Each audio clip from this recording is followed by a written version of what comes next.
Big, big, big. Big, big. Okay, so, yeah.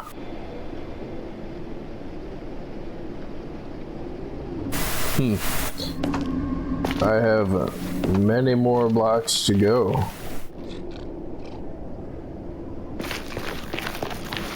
The other thing that I was considering was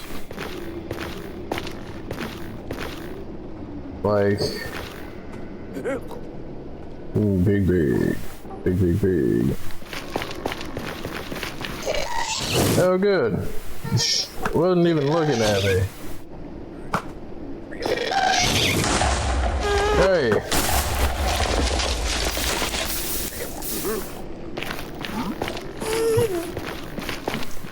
The other thing I was considering doing was removing the blocks using the horizontal bed placement method with the thing in the middle, with the spawn anchor in the middle. Oh, good.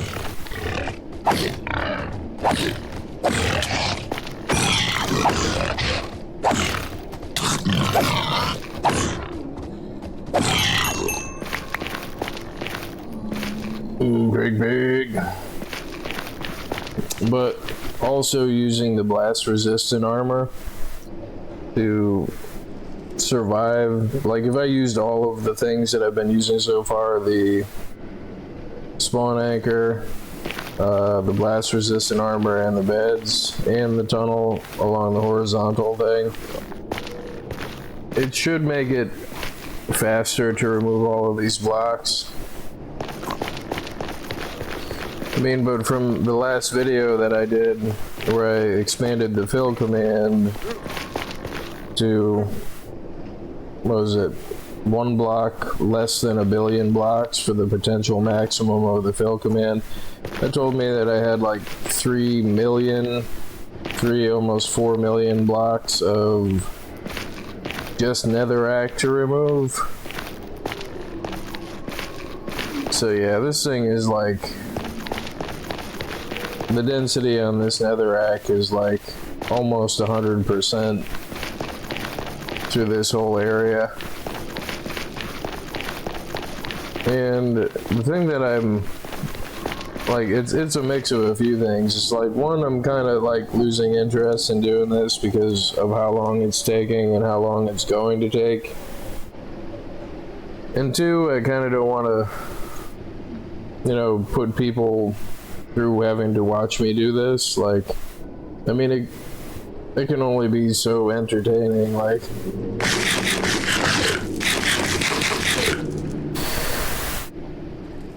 But then again, I mean, doing this isn't really that much different than doing anything else as far as removing blocks goes. Because, I mean, everything in Minecraft has to do with removing some kind of block. Well, a very good majority of the stuff in Minecraft has to do with removing a block. And since I'm trying to do a vanilla survival playthrough, I don't want to cheat.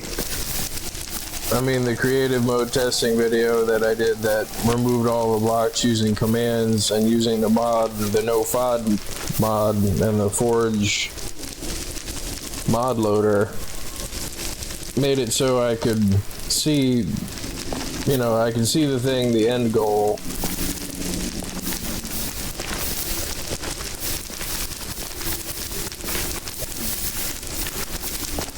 So that's what it would look like. I mean, since I'm playing in a, you know, practically infinite world, it might save me more time to just find another fortress that is,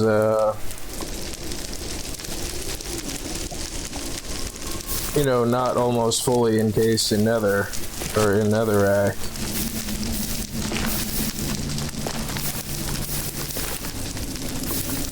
I mean, this one isn't too bad, as far as fortresses and netherrack go.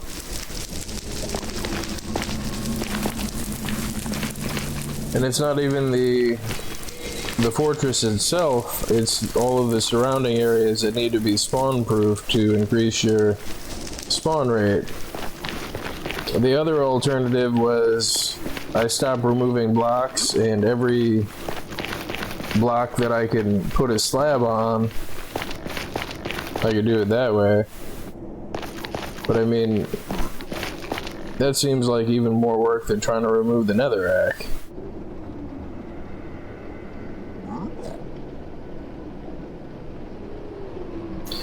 But the difference is, the reason why it would be less work realistically is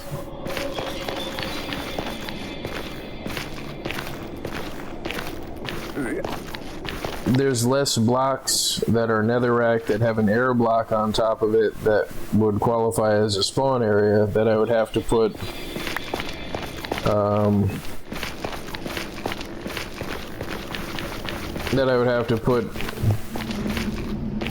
half slabs on. Well, not half slabs, but just slabs on.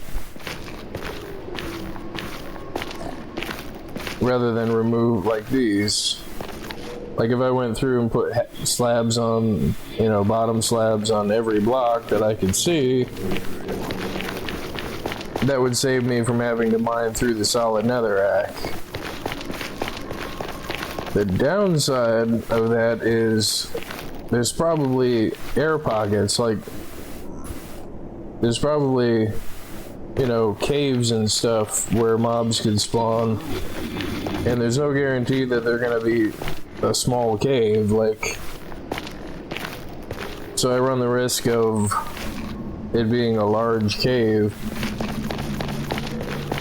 And then there's a part where I don't really want to give up this project because I've already put this amount of time into it, and the more time I put into it, the less I want to give it up and the more progress I'm making.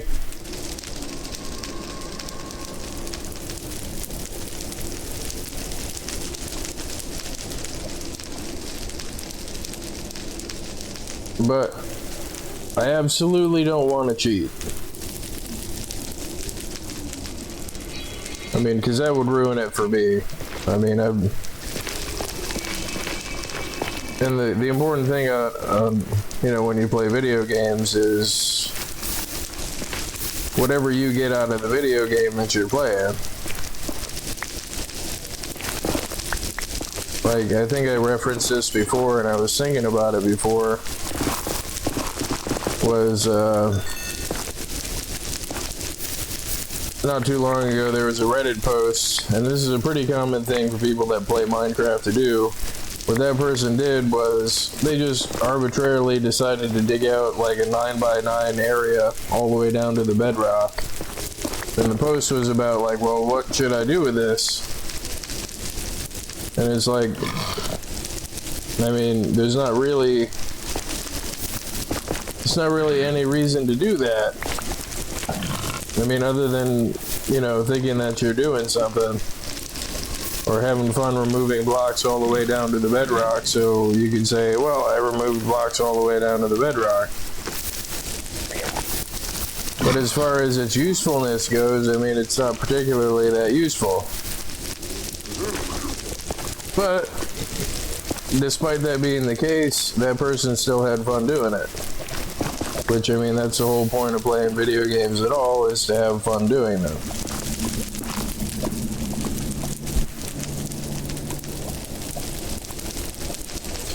But then I think about, like, you know, how many videos I've made of me doing this, and it's like anybody that has returned to watch a video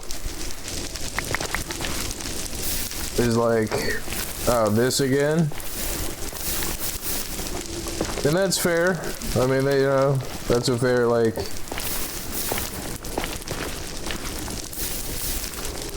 and I do have like one more somewhat, well, two more somewhat big things to do in the game, which are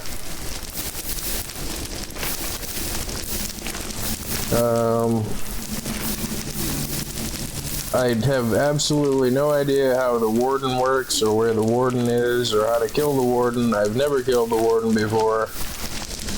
I've only messed with the ocean temple maybe all at one time, and I killed the guardian, and this was a long time ago, back when they first added the ocean temple. So my information is not only dated as far as the ocean temple goes,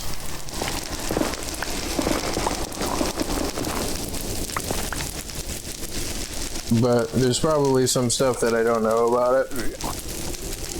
Like, I've never made a guardian farm, which I don't even know what the guardians drop that you would have to make a farm for. Is it fish? See, I don't remember.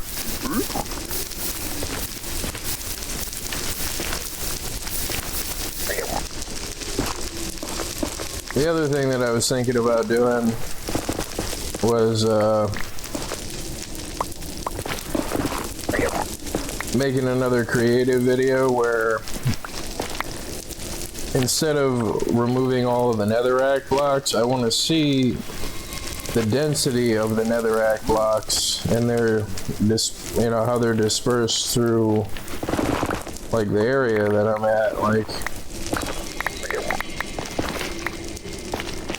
And I think the way that I would do that, and I would also look for caves, but I mean, that's kind of borderline cheating because, I mean, in the vanilla survival playthrough, like, you're not supposed to know what's behind blocks that you can't see through.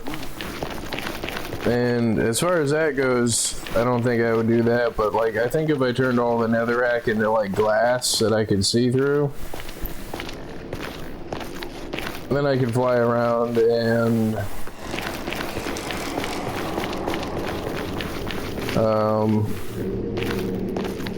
I don't really need the no fog mod for that, so I don't think that I'd have to restart the game. Because right now I'm back in the unmodded version of Minecraft, just a regular vanilla Minecraft. Unmodded with no mod loader.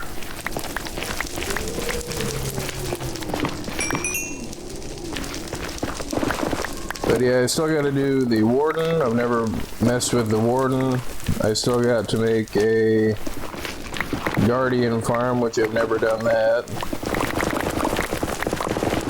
I still have to find an ocean temple. I haven't found an ocean temple in this playthrough, but I found one before. I gotta kill the end guardian, or whatever it's, I don't even know what it's called, in the ocean temple.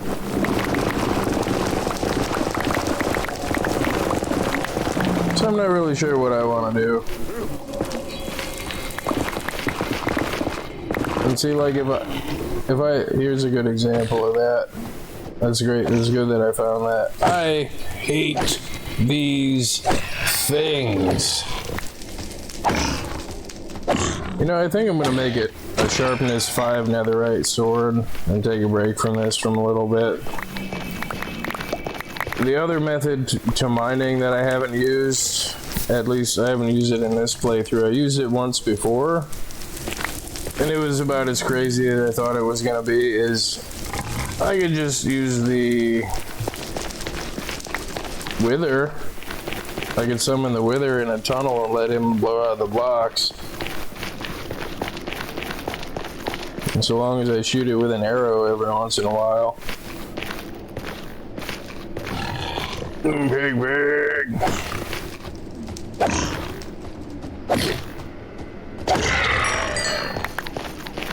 Oh, yeah, I got distracted by the pig and, ooh, yeah, I thought that was the wrong hole. Now see, like this is what I'm talking about, where if you do the half slab method, well, I did actually find this, but if I hadn't shaved this section of the ceiling off to find this pocket of Crimson Forest here, every one of these blocks, like if this was just an isolated cave, I mean, that's like X amount of, like, I mean, it's easily 100 blocks in here that qualify as spawn blocks.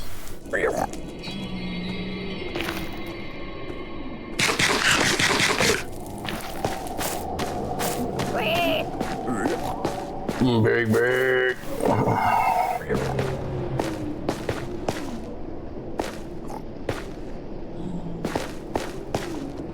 But to the people but nobody said anything. You know, nobody said anything about it, which I appreciate them being polite about that. But the thing I'm about to say is, I get it. Like, if you're bored watching me remove netherrack, I totally get you. Like, that's totally fair, because it's like, oh my god. But yeah, I got like 4 million blocks to remove. At least it's not the 8 million. I mean, it's roughly, you know, roughly around half.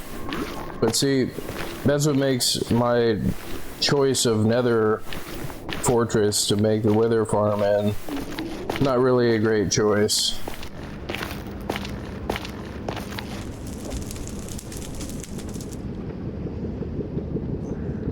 And like, I'm trying to do it systematically in the quadrants.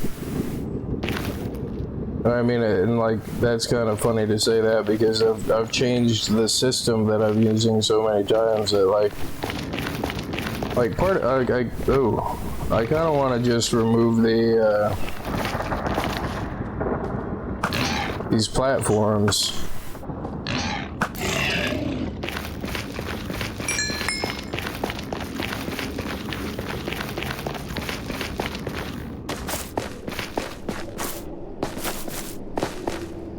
But do I have like do I have any idea of how many videos I've made or how many hours I've spent on trying to remove this netherrack? Like, I have a general feeling of how much it is, but I haven't actually sat there and counted all the times that I've been in here in the netherrack, in the nether, trying to remove this netherrack. Like, it's a lot. And again, like, it would be unreasonable of me to expect people to watch that. Because, I mean, it's like, oh, look, he's got his face in the netherrack for all of 2 hours. But sometimes it's funny. I mean, sometimes it's entertaining, like, you know, especially for new people that haven't watched X amount of videos before. The same thing that is driving me crazy is like the first time that they're seeing it happen. It's like, I'll be removing netherrack, and then, like, you know, one of the hoglins comes through and is like, baconzai, you know, like bonsai but bacon. Just dive off and start biting me, like.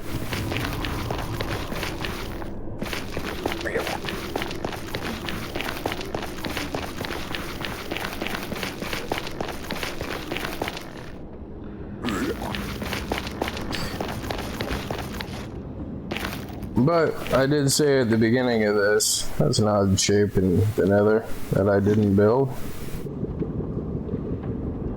I did say in the beginning when I started this that, like, I would really like to complete it, but if it proves to be, like, you know, not realistic in a realistic amount of time, because there's not anything from stopping me from completing it besides my want to do so.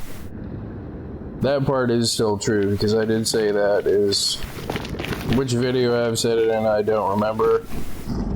And trying to find where I said it is like, oh geez. But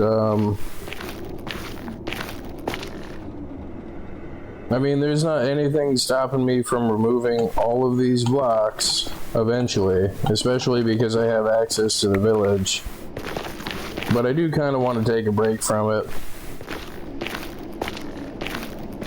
I mean, I think the most consistent way to use the beds and the armor, like, I want to try to use the blast resistance armor, is what I want to do. I think I'm out of iron, though.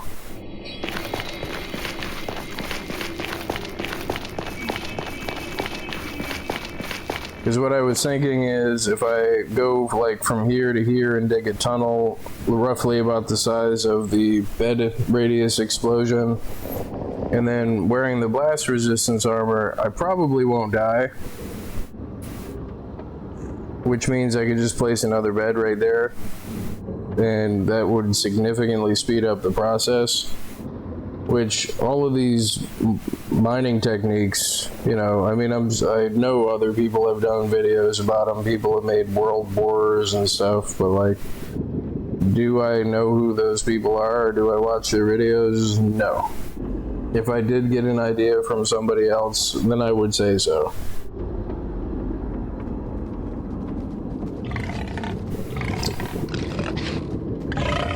Big.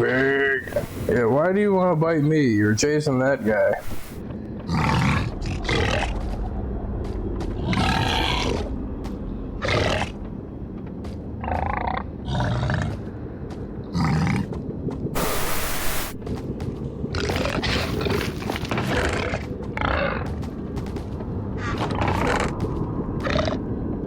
And the nice part is I can always come back to this.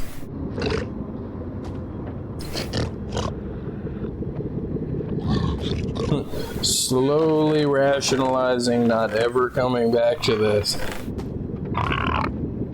Which if anybody's been watching even just a little bit, like, I'm sure that they've noticed a decline in my want to do this at all. Like, another episode of him trying to talk himself into removing, 4 million netherrack blocks.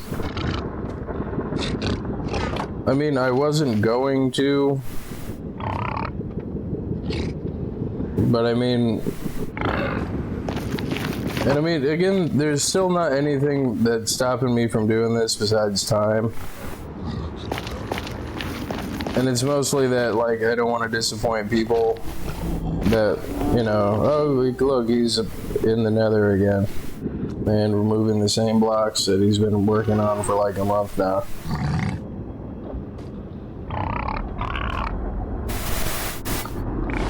But then again, I mean,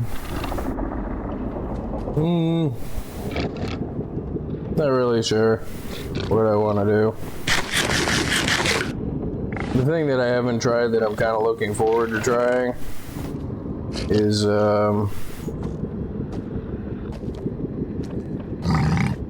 kind of looking forward to trying the, using the wither to do it. So if I dig a tunnel and I summon the wither will chase me through the tunnel. And since it's netherrack, I should be able to run far enough away from him to do that. The problem with that is that it makes a big mess, and it's almost worse than using beds because of their inconsistent explosion radius. But it's one method that I haven't attempted yet, so...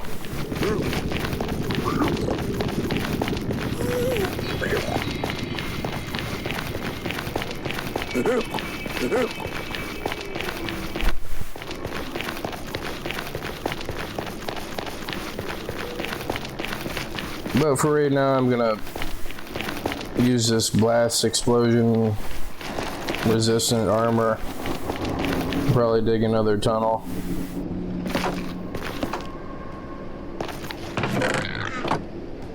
Big.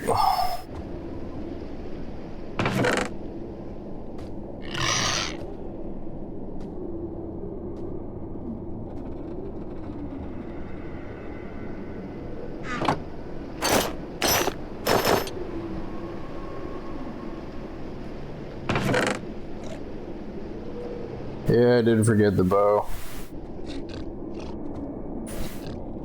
I don't want to lose my good bow. Again, I also don't want to go back over there. So I've got my spawn anchor set. Somewhere I should have some beds made.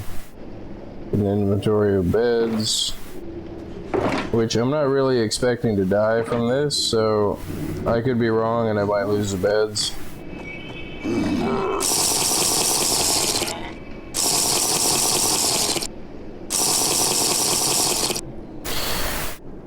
But I think the simplest way to say what I was saying about like whatever you get out of the game is, you know, what you get out of the game kind of thing is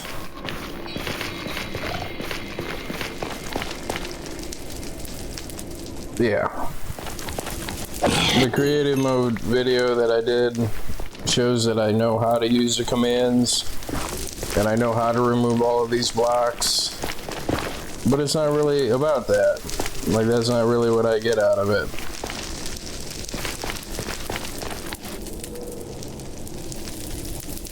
And because this is inconsistent, well, there's still that stuff over there. So I guess I'll just start here from, so it's 1, 2, 3, 4, and then, so this is where my tunnel should be. And then 1, 2, 3, 4, and then 1, 2, 3, so I should have 1, 2, 3. And then, should I go down by, I'm going to test it and go down by 4 to see what that does. I'm probably going to come out halfway through this section over here.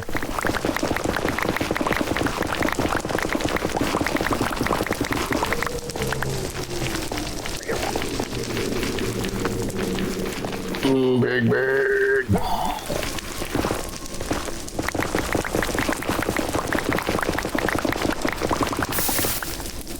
Oh, good. Some lava.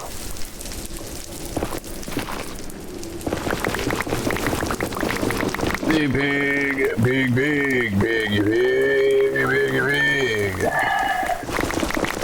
So that should be roughly far enough there for my test here.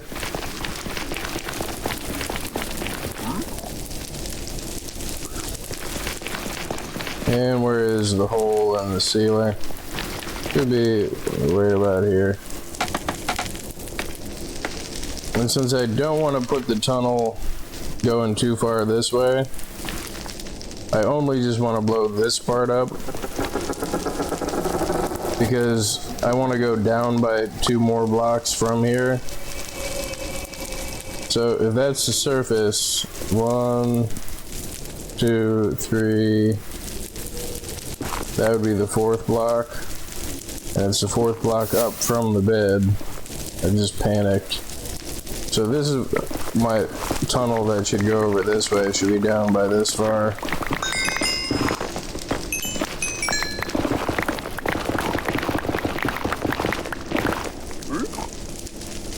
What?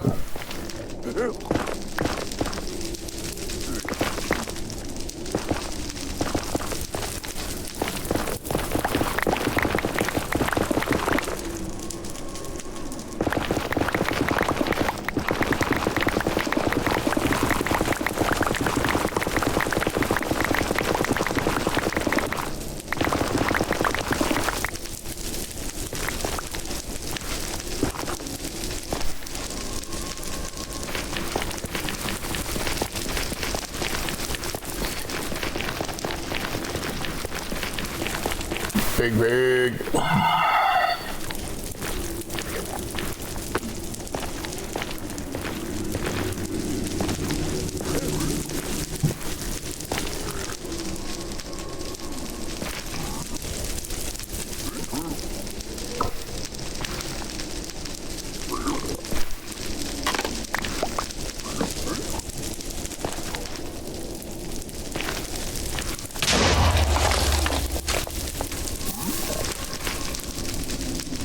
Yeah, no, I think the bed or inventory full of beds with the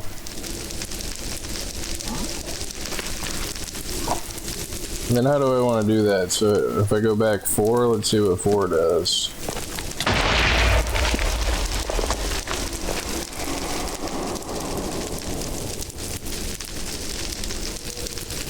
So 1, 2, 3, so it is going to be on the 3rd block every time, just like before.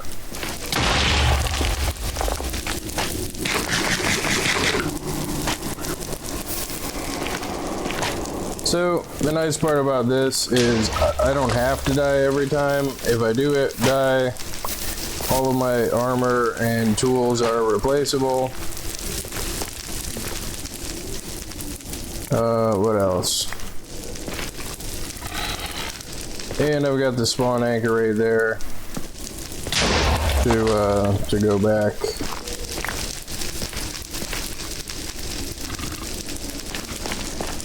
So as far as time goes, this makes it much more time efficient. The downside is I can only go down by three blocks because it leaves us these ceiling blocks here.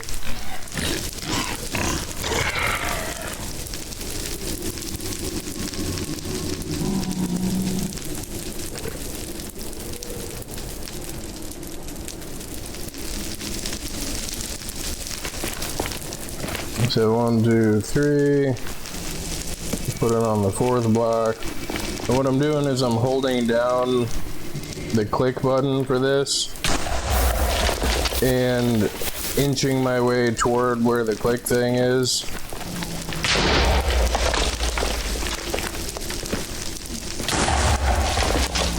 Well, I didn't do it there, but that way when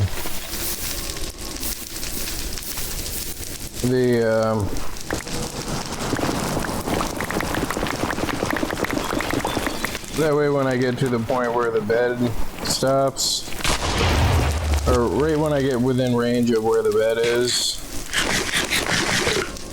I'm the maximum distance away from where I need to be without having to worry about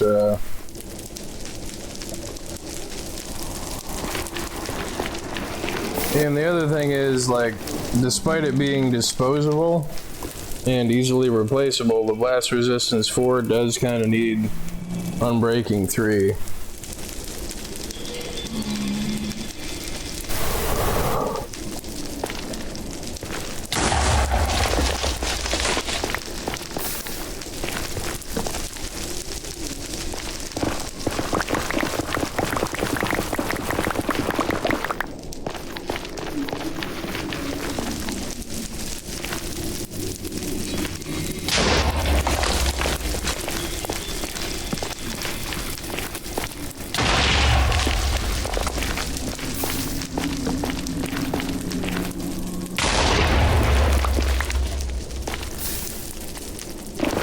Yeah, this compared to the other method of trying to save the armor, this works significantly faster.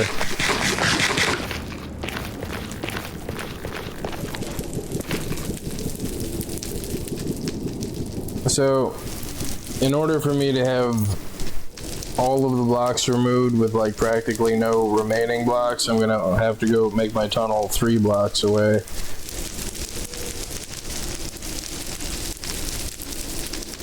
From the wall. Wonder what happens if I do it without a potion. And I'm on fire. Yeah, without the unbreaking 3 on this, it's just shredding this, which I didn't really anticipate that. Like, I didn't accurately gauge that, rather, like, there's another thing too, is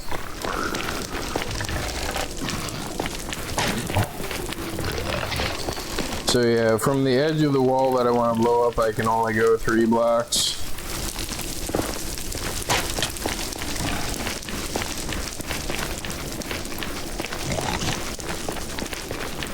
But just in that short period of time, I removed all of those other blocks. So this might be my best method to do this yet.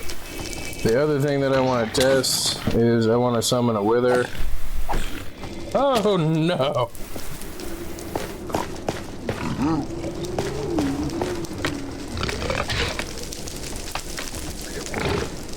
And I don't have my bow on me. Thank you, Piggington. Thank you. It's not very nice. Ow.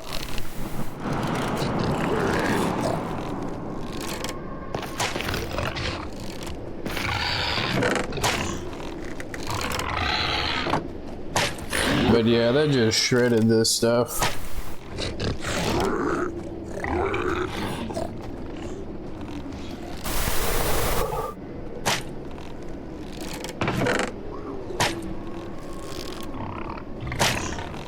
But it was a good test.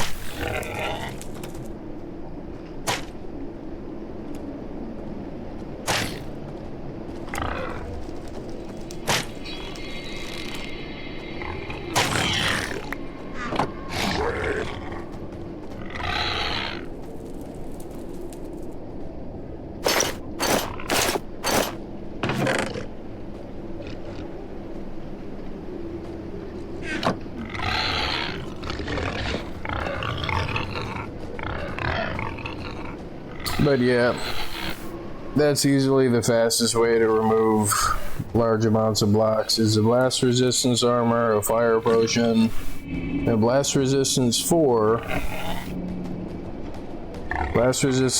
armor, which I have to add Unbreaking 3 to it, which getting the Unbreaking 3 is going to be the hard part. So I have to head back to the base to get the Wither Skulls anyway.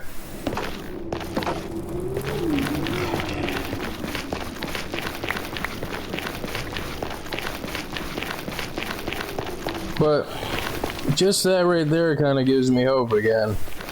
Because admittedly I was kind of losing the motivation to do this, as I was saying before. But doing it that way does seem to be the best way to do it. A full diamond set of blast resistance 4 with a fire potion and Unbreaking 3 on it. And the nice part about a fresh set of Unbreaking 3 armor is you can repair it pretty cheaply a few times.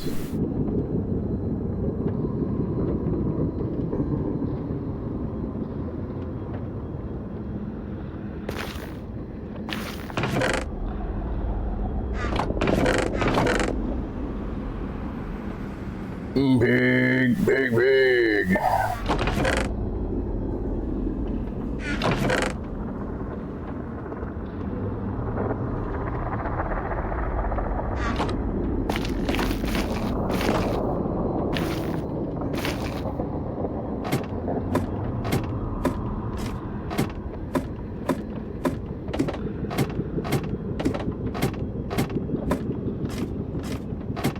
The piggy, biggy, pig, big, big, big, big.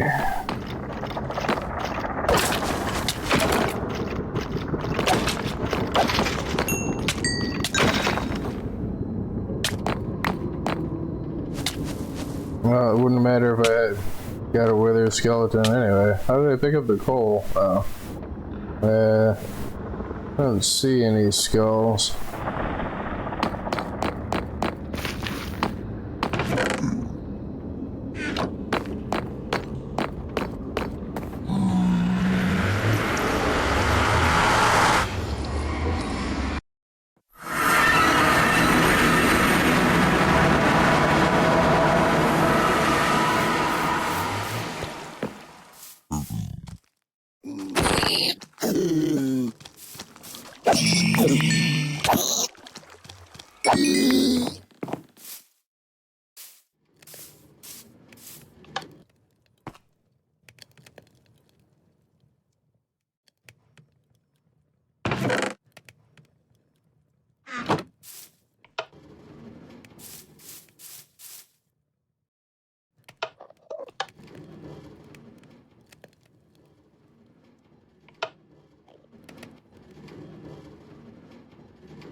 Okay, so I do have some soul soil over here.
What is going on here?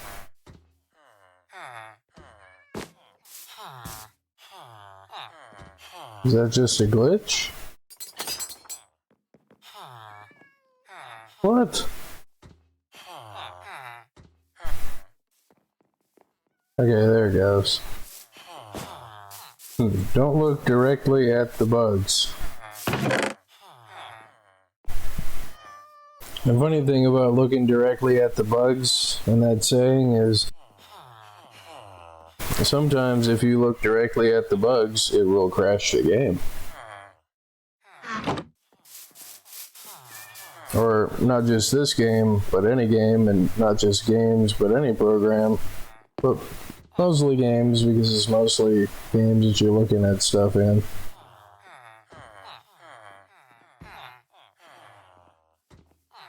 I mean, most other programs aren't like as highly visually, you know, relative to. Not to say that there aren't, but big. So, wonder how much iron I've got. I didn't even check that, and I've got only just a stack or so of iron blocks.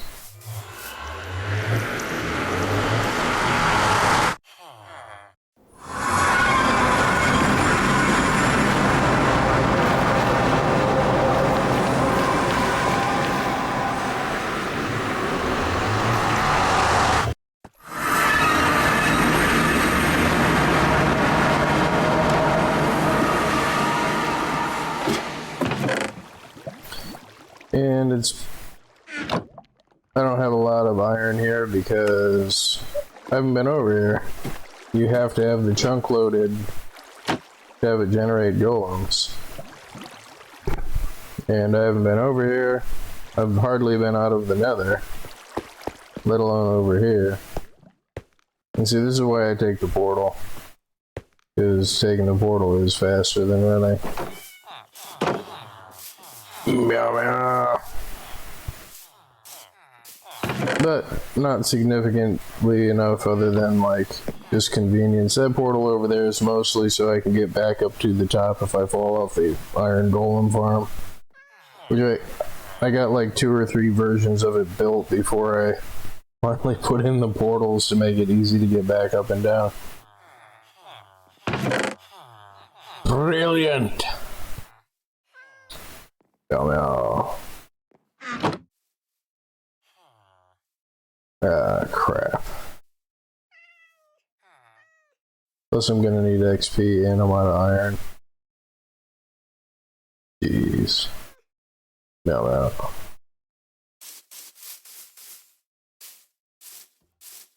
Plus I want to build a cat farm, thinking about it.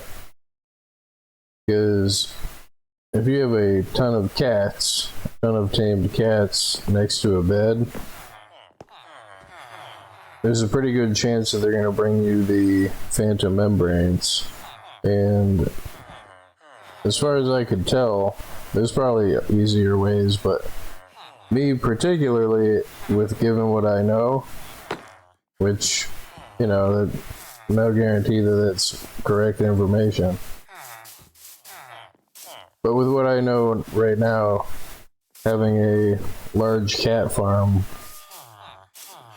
of tamed cats that just sit by a bed is probably the easiest way to get phantom membranes.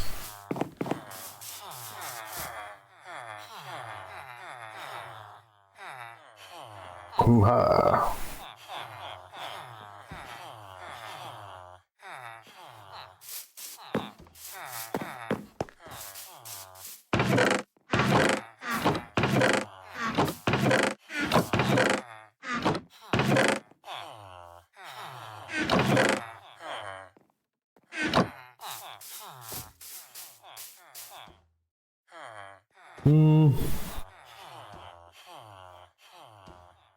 I wanted to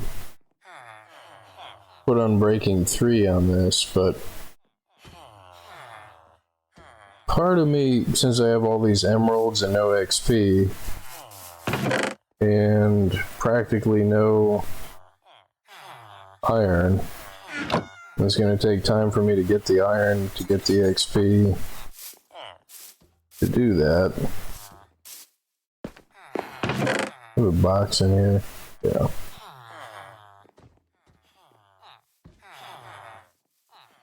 Just let me make another box. make this my blast protection armor box.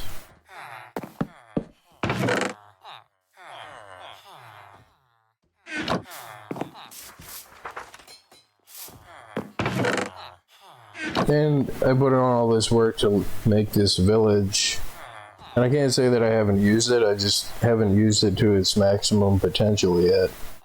Which I still have to put a villager farm over by the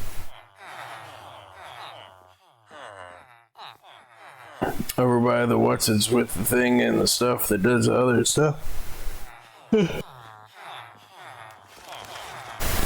Now I have to make a librarian farm over by the swamp to get a mending book.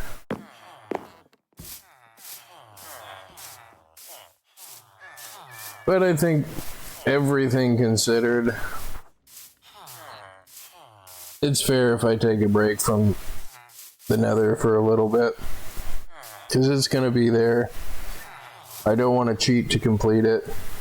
I found what I'm considering to be the best method of mining out large amounts of nether blocks is probably blast resistance armor, a fire potion, and a bed.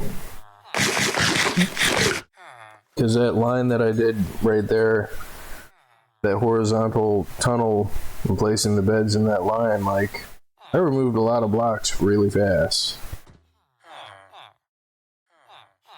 And instead of going 4 blocks because of the inconsistency, if I go 3 blocks from the wall, or like the rough wall that's left over, if I go 3 blocks down and 3 blocks over, and it wasn't 7 blocks, I don't know why I said 7 blocks, that should make the outer portion of the explosion radius overlap just slightly enough with the explosion radius of the previous horizontal tunnel.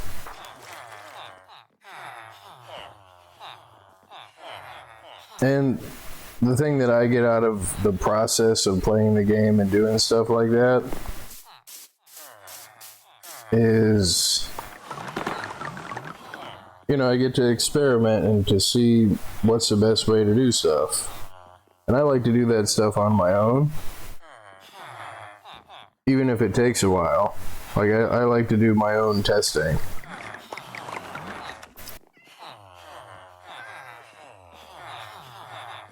As much as the hum-ha gets on my nerves, it's so much better than the pig bed and the hoglins and the nothing but red netherrack and the freaking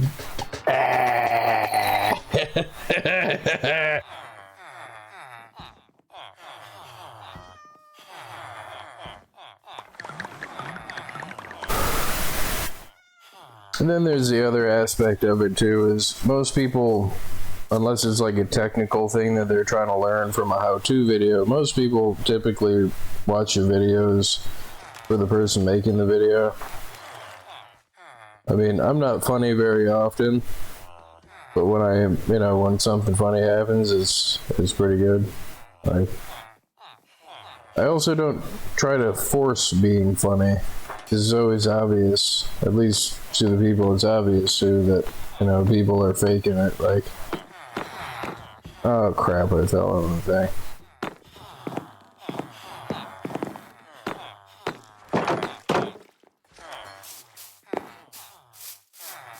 So, yeah. I might get lucky and get an unbreaking armor guy before I get the librarian. I mean, but I don't know why I would assume that's the case. So I'm gonna have to use emeralds to level both of them. Bow bow.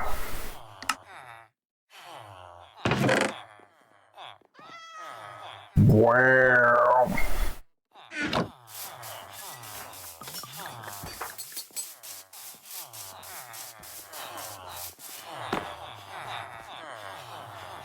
I mean, I'm not sure, like,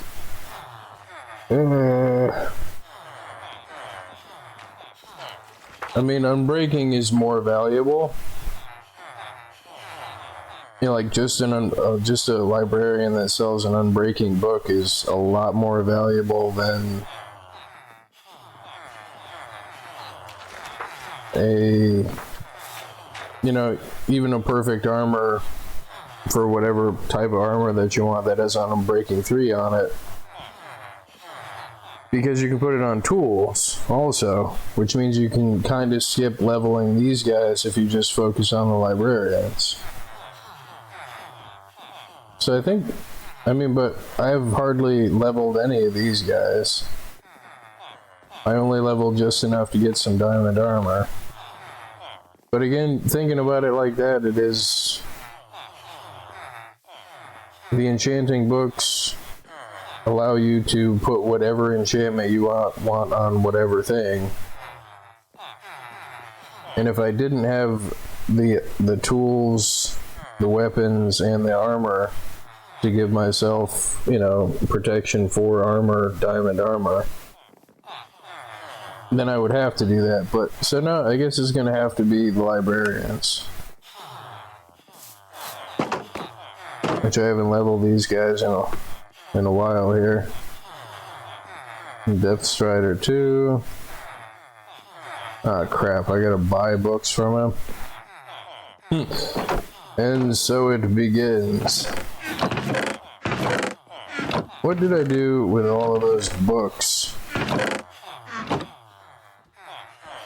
that came? Are they over here? Yeah. That came out of that stronghold.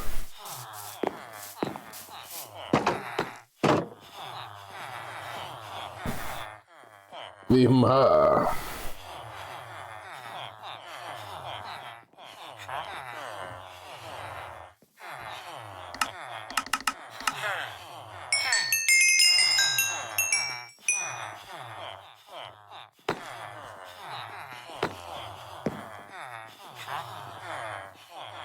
Nice.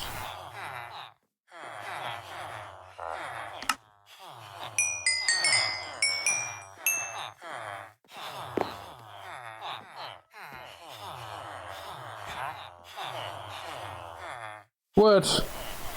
No. And he wants 7 books compared to the 1 book for that, like... I don't think I didn't even know that was possible for them to sell you the same item twice, but for different prices. You can get this Silk Touch book for double what this Silk Touch book is for. And it's like... That's funny.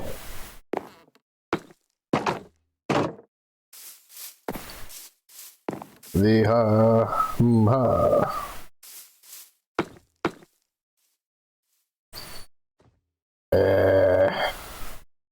they freaking still get caught in the corners like that.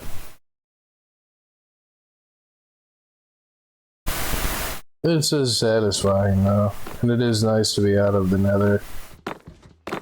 Just to take a break from it for a little bit, like I'm getting a little bit burnt out on the nether removal process. But the tunnels with the bed and the glass armor is probably the best way to do it in vanilla survival. Which I still have to test the wither. Meow meow. Meow meow. Meow meow. Big pig.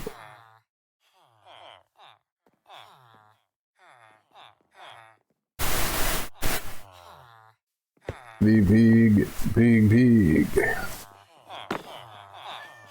Meow meow.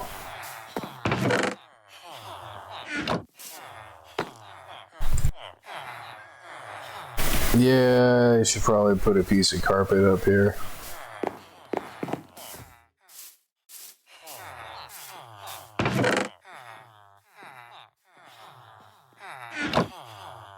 And I was just gonna place the one, but I should probably place it on every one of them.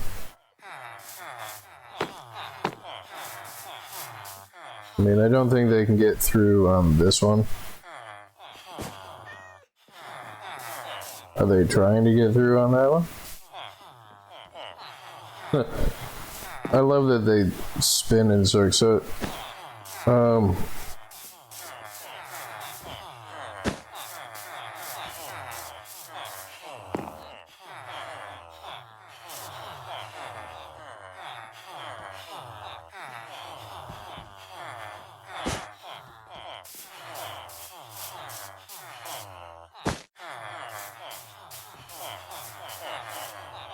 I turn around and all of my villagers have gotten out.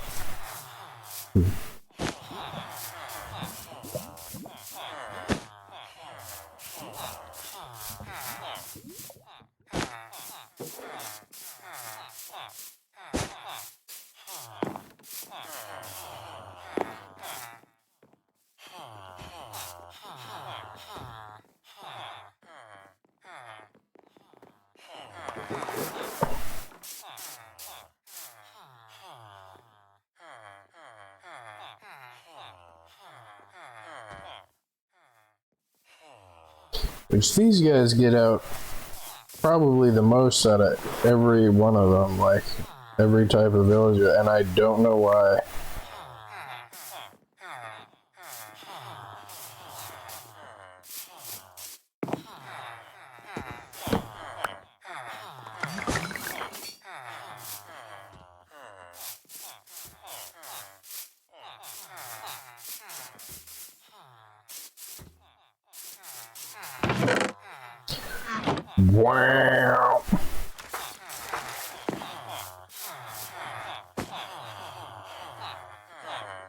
Wow. Make sure they're not getting out. Yeah.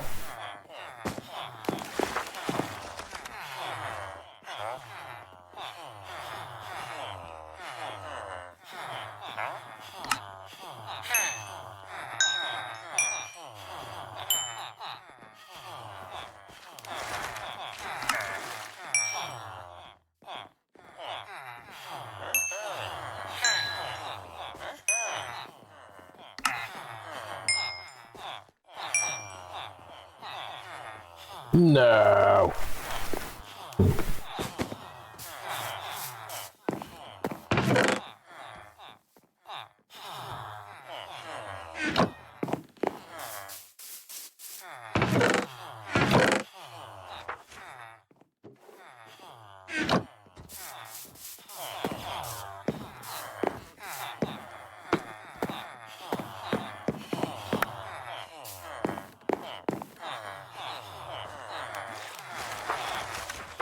Right, and I don't have to level them past expert because they don't get an extra book at master level.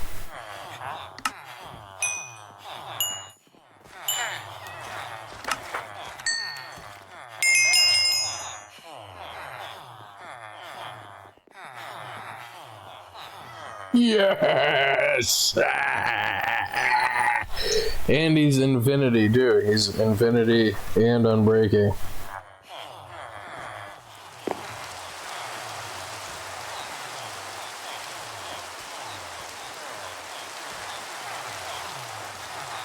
Yes. Yes. Okay, so do I have a name tag guy in here? Or do I gotta go get a name tag? Should probably get a few of them, and I should probably put an anvil over here.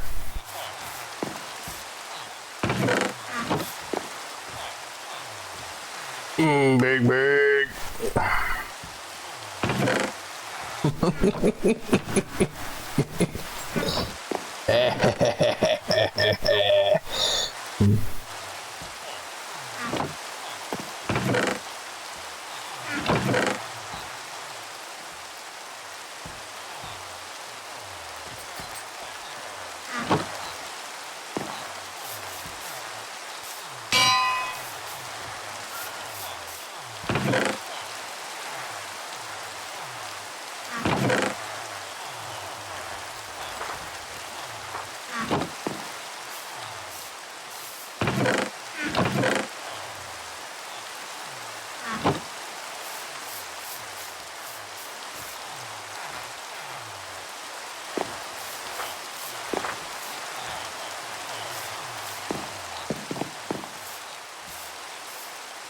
Raining at noon, huh?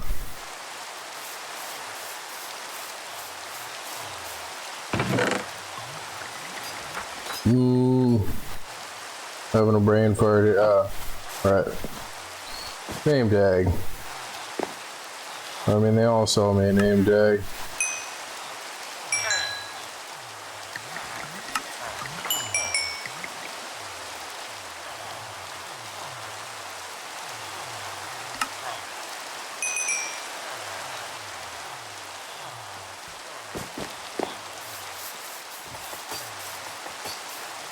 Right, and I'm gonna have to ship him over here somewhere. And I'm gonna need a lectern. Well, I've already got librarians in here, so I guess he's going here.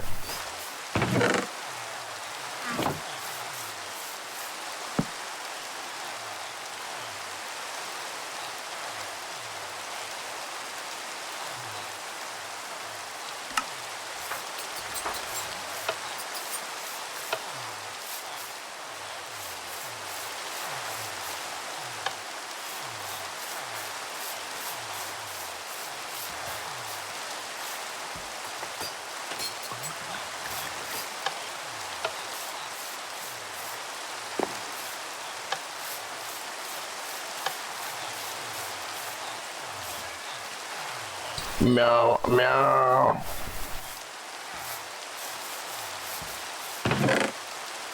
I'm so excited, like I don't know what to do with myself. I already got him and I'm breaking through. I thought it was gonna take forever. Like, what do I do first? Like, so infinity. I've already got a bunch of infinity books.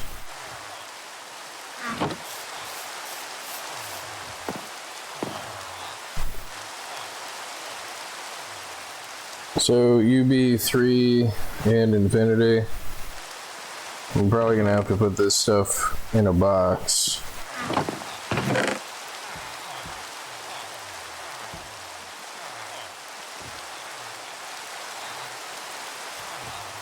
So I'm gonna need to make space for mine carts.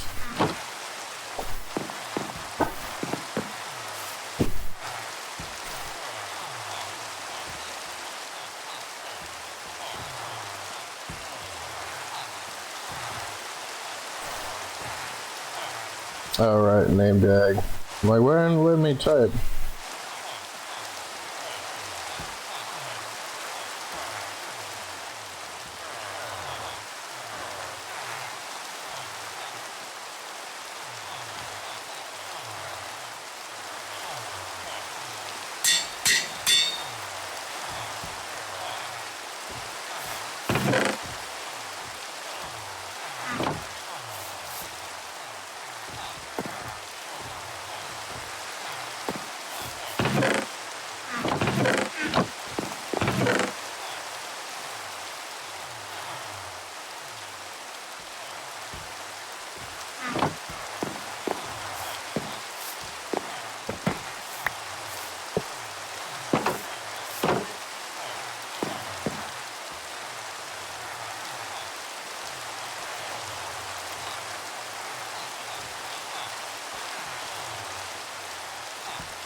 Meow, meow. Oh, good. Good, good. At least this way I can name the dude that has it. Is it this guy? Yeah. How I knew that, I don't know. I just guessed. So, Unbreaking 3 Infinity. But you could still potentially get a, you let me push him into the minecart. Yeah!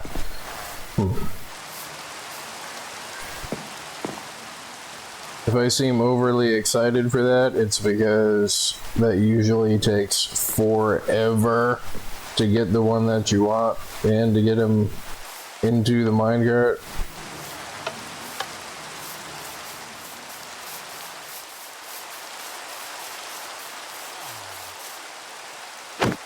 Right, and I need a lectern, which I don't have. I think that's slabs and blocks, right? Do I have a lectern? No. Big pig.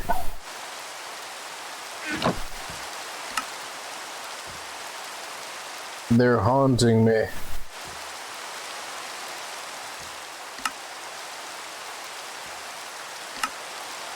Oh, I need a bookshelf, right? I'm gonna wake one of these guys up and sell me a bookshelf.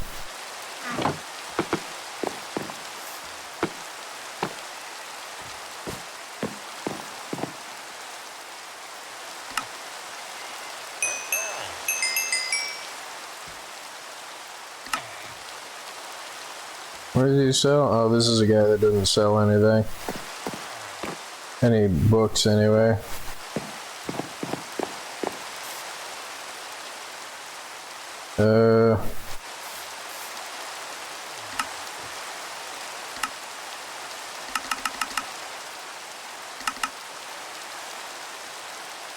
I don't think the lecterns change color if I use... Yeah, they don't. Okay.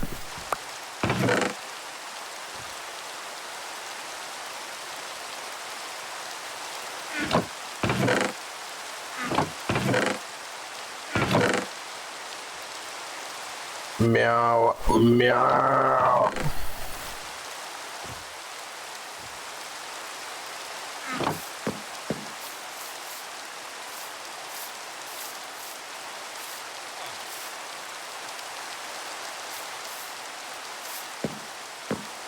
And I need beds.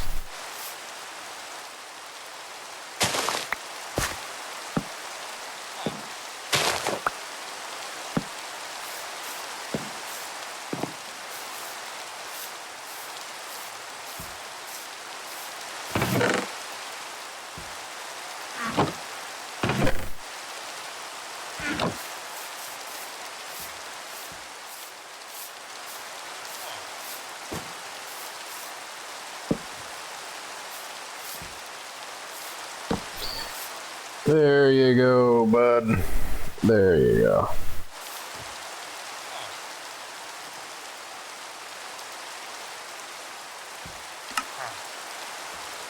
And they cost 40. I mean, that's not too unreasonable. Since they're all sleeping, I'm gonna level them and deal with them and name them and stuff as I mean, I guess I should probably keep a few mine carts.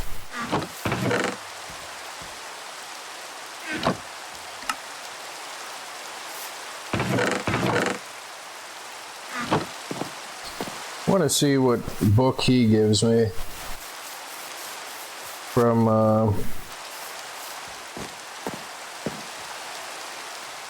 when he hits expert.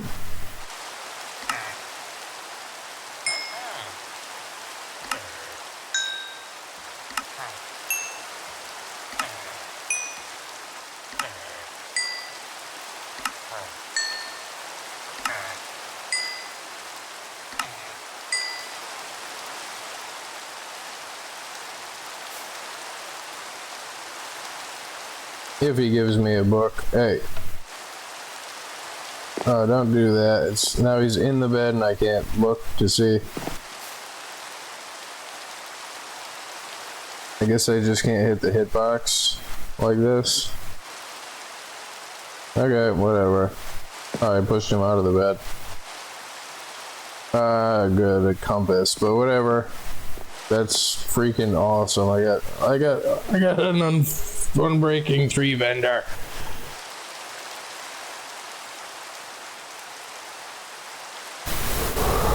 That's a zombie. That's a zombie. That's a zombie.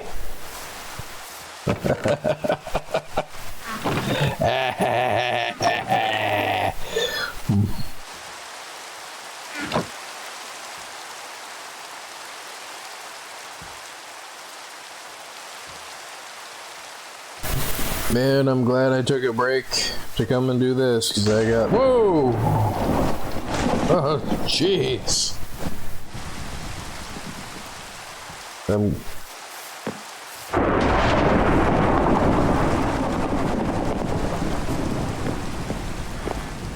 This poor guy. He was standing there looking at the ground like he's sad. Like, so these are both keepable. I mean, kinda. That's frustrating. They're going in. Well, see this? I don't have an efficiency book.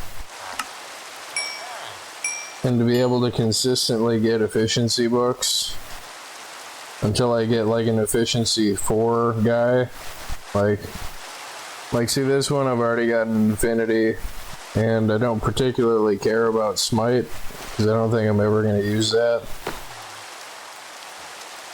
At least for right now, I don't think I'm going to. And I'm out of books. I'm out of emeralds.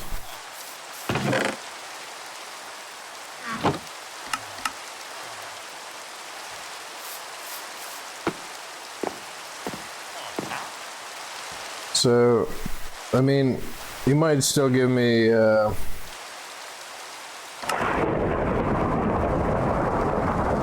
like, I don't really want either one of these, because I already have a bunch of them. And the lanterns get them through the level pretty fast. And they're pretty cheap. What? No! No!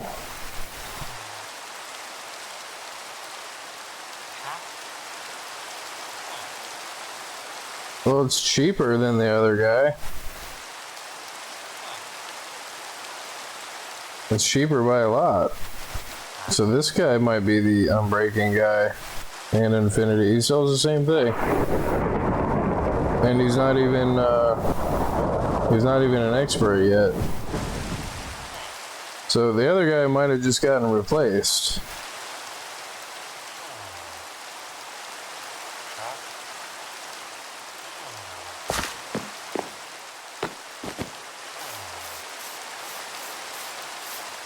And I don't know if that's just a... No, the other guy wants 40 emeralds for an Unbreaking 3 book. And I mean... Jeez. So I want the efficiency 1 guy.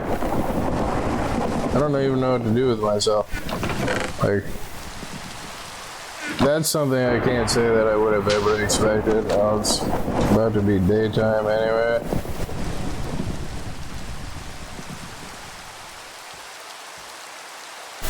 I should have named him. What am I doing?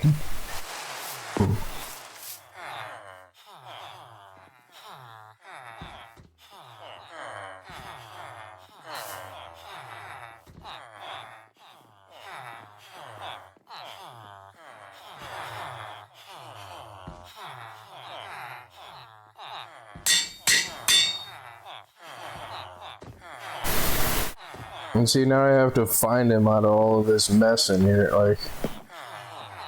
So he had a gold name tag. Where is he at? This guy?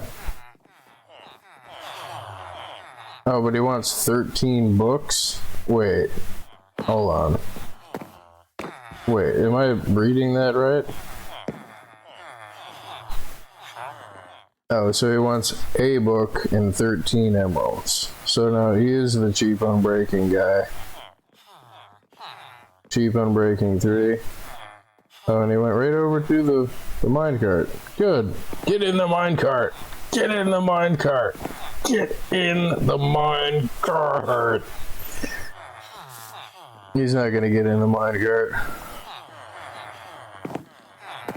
Dude, get out of the way and you get in the minecart, dude. Like, why is it like that? Like, why, what other reason for a character pushing an NPC into the minecart would there be unless you wanted them to get in the minecart?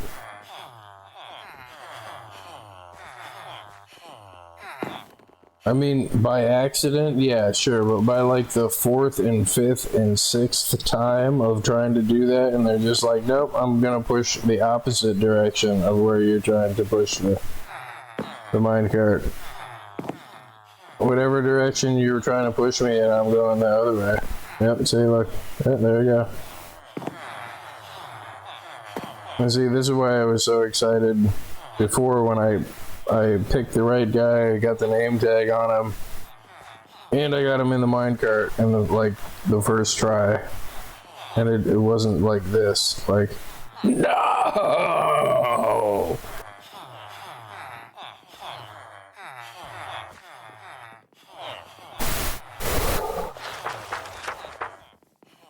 Now he's like in my face taunting me.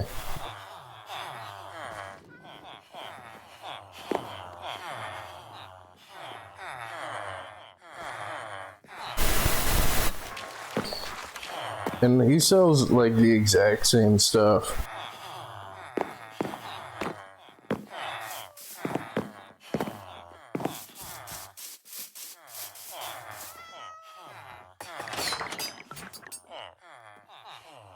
What?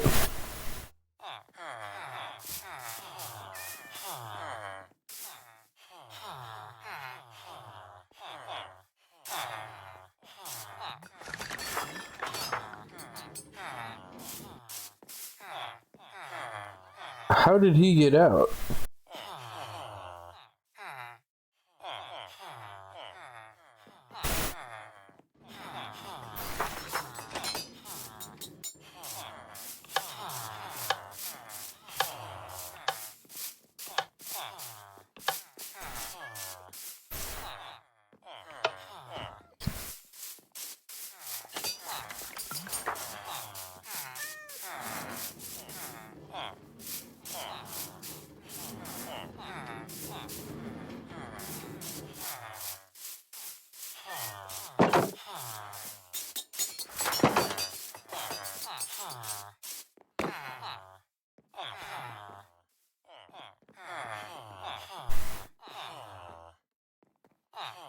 The golem dropping in the background.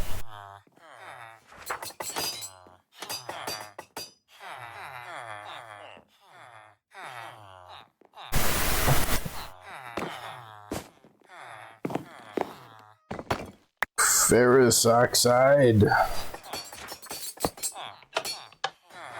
Okay, so let's park this guy because how did that happen? Cheap on breaking 3 and on breaking 3. It wants like 42 as a base. And this guy wants half of that. I mean, everything about this guy is cheaper than the other guy. Even their base costs, and it's like, I guess that's part of the randomness too, I guess, like.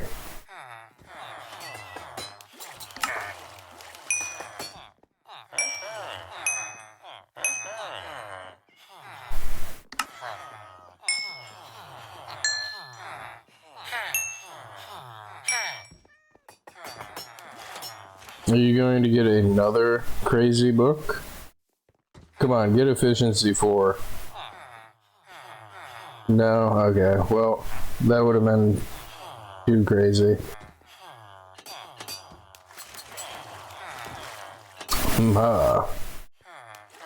So, you need to go in the holding area for the less than desirable trades.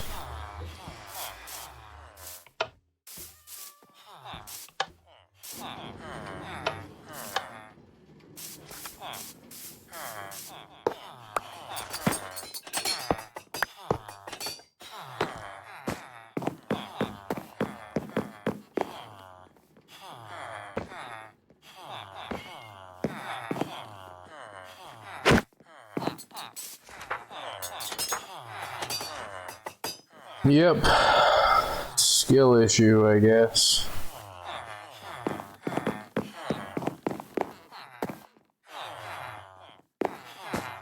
The meow meow.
Okay, so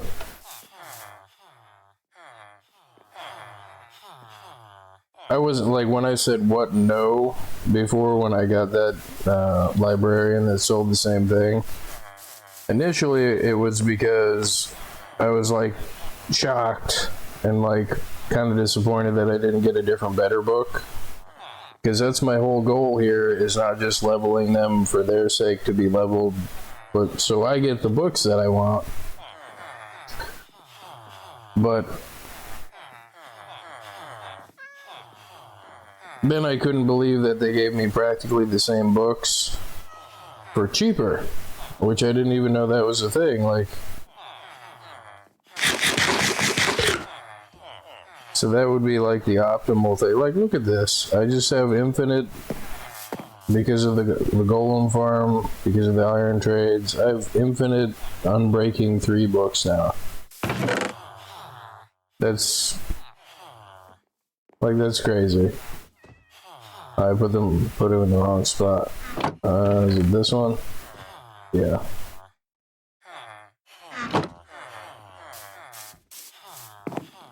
That's so awesome, though. Did you hear me there? Undertaker from the meme of the Undertaker standing behind people. Because I get frustrated when I slap the villagers in the head. You hear that? Yeah, you did? Yeah, that's nice. That's nice. Cringe. That's so cringy. So, do I have a Silk Touch book? And he does. He sells me the Silk Touch book. That was a joke I was making before. He sells me one for, oh, does it want? No.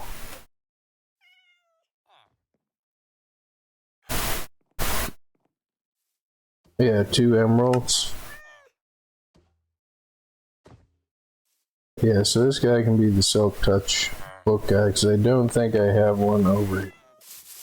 I have a pick that sells me Silk Touch, which he could probably go right in here too. So I got Fortune, Silk Touch, and Unbreaking, and Infinity, all in, and Fire Aspect,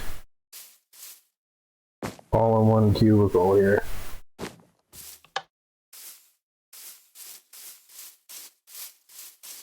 So let me, well, he's already expert level, so what is the other one that he's got, or does he only have the 2 books? Projectile Projection 4 and Silk Touch. So yeah.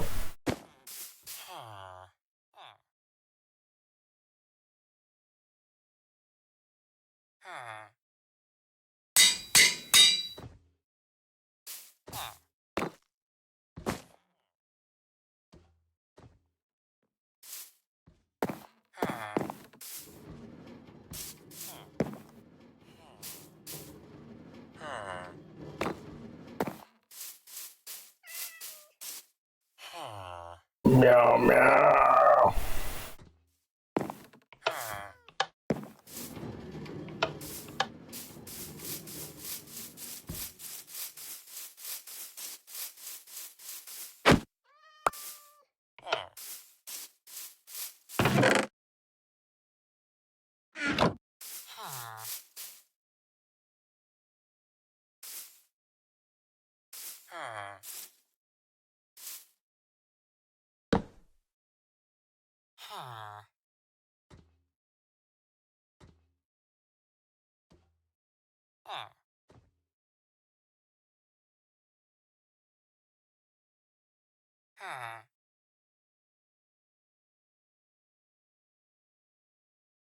Proj Prot 4.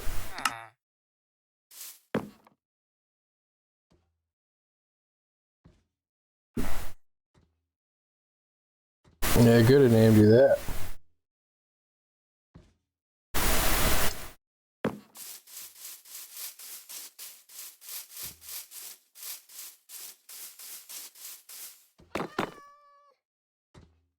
Wow.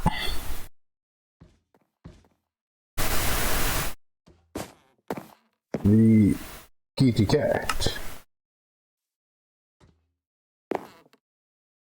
So, sells nothing. Loyalty and lure. Death Strider 2. Which I think I've got a Death Strider guy over there. Efficiency.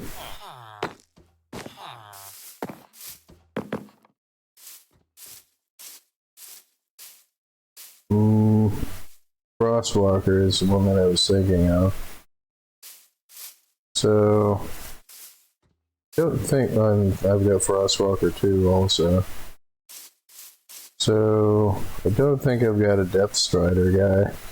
I do not. But I did have a Silk Touch guy. So I guess whichever one of the Silk Touch librarians is cheaper, I guess.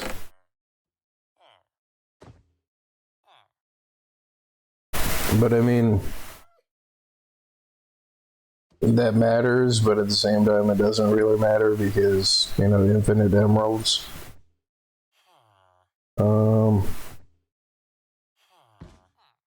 I need beds. Wow. And I think all of my, I have to go shave the sheep. And since this is the same stuff that I'm going to need when I get back here. No. The kitty cat. Meow meow.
Yeah, messing with the Enderman over there. Yeah, I forgot what. Oh, sheep.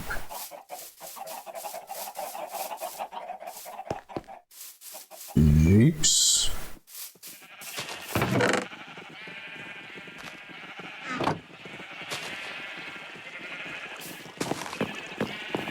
going on, Jeeps?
Wow.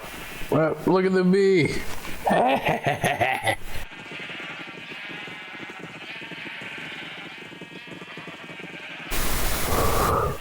With all the bees flying around like that at nighttime, does that mean that I have more bees than I've got houses for?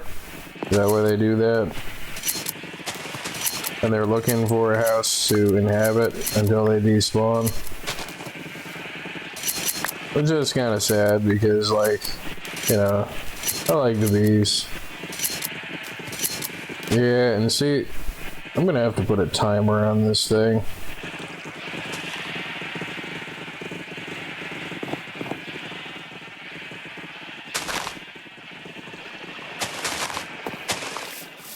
Which, I gotta make a redstone shulker box. That's just my toolbox. Wow.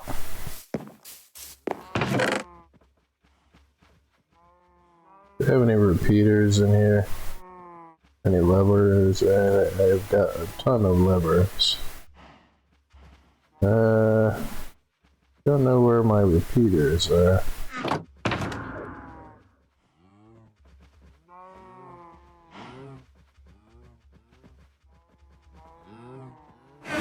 Wow.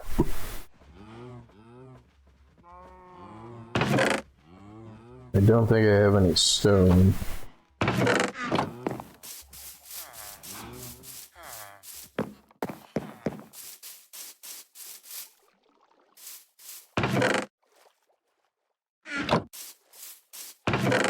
Oh, good. Are my repeaters in here? I've got one.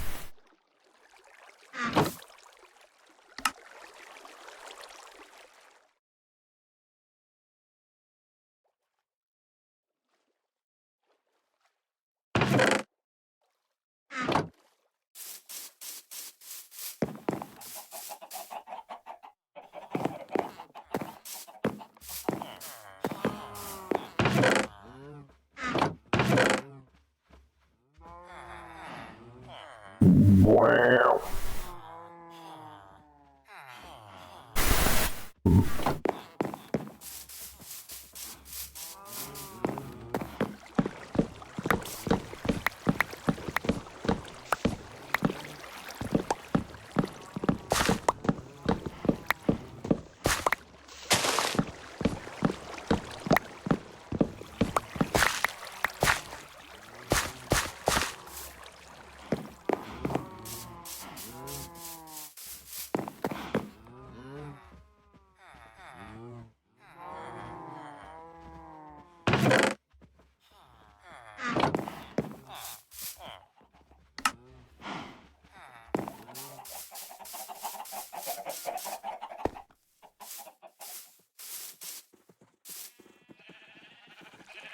The eating cat.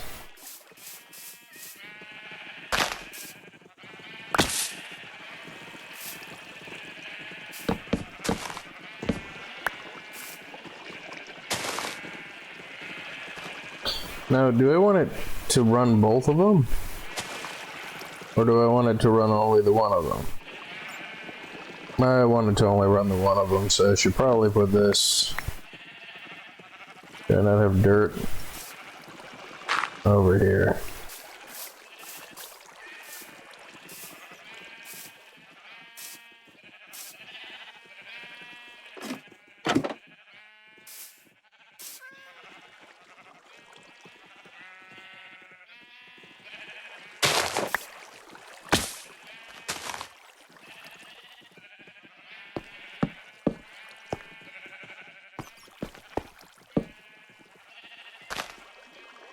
Wow.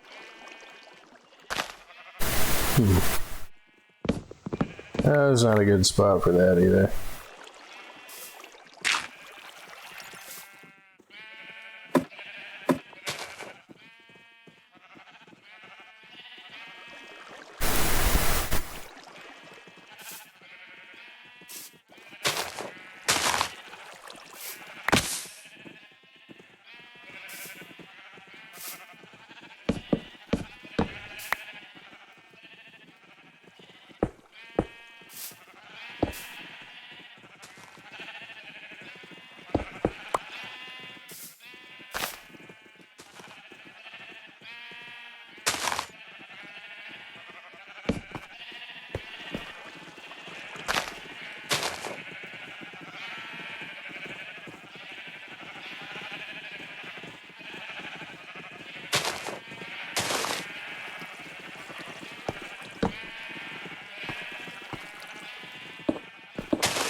This way they won't get stuck.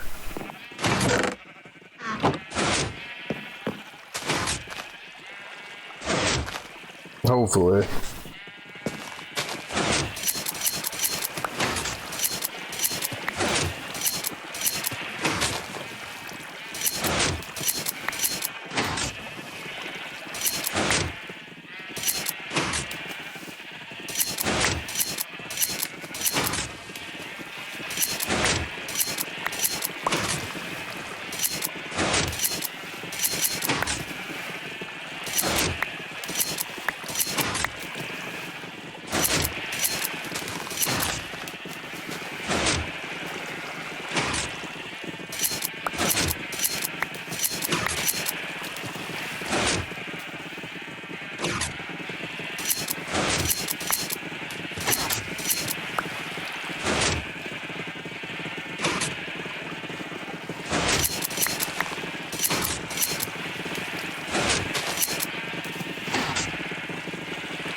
See, that's a problem. Crap.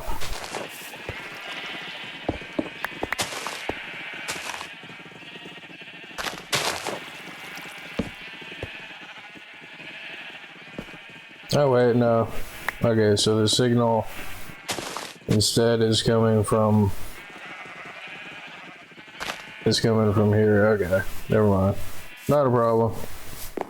Oh, but I need the wool.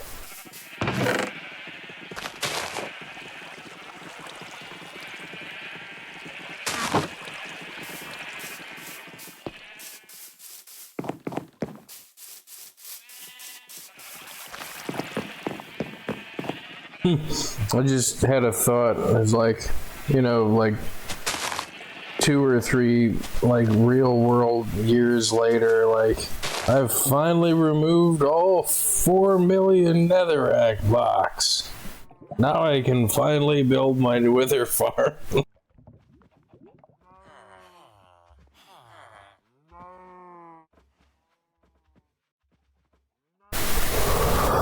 And see, it was a completely reasonable amount of time spent on a completely reasonable project. And then like the trombone sound waves, like the womp womp womp womp.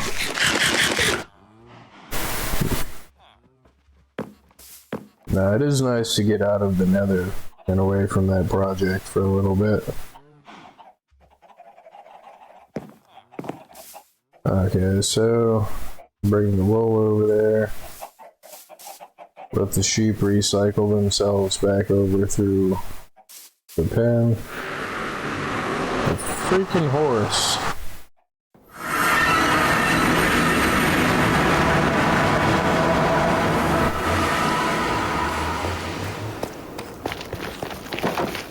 Now I got something for you, horse.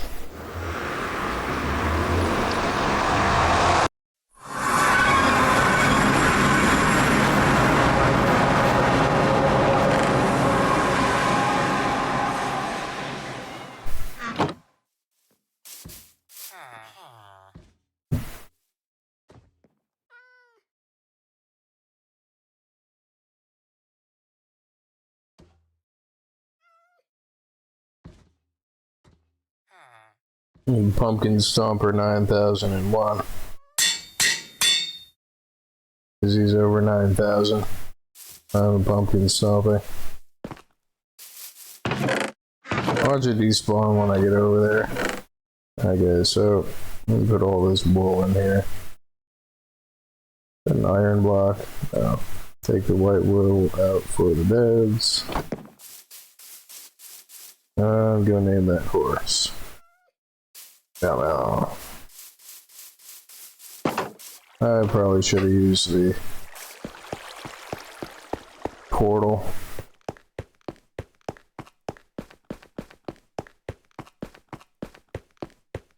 You know, that would be a nice thing to have in the options menu, is like in survival mode, do you have instant portals or not?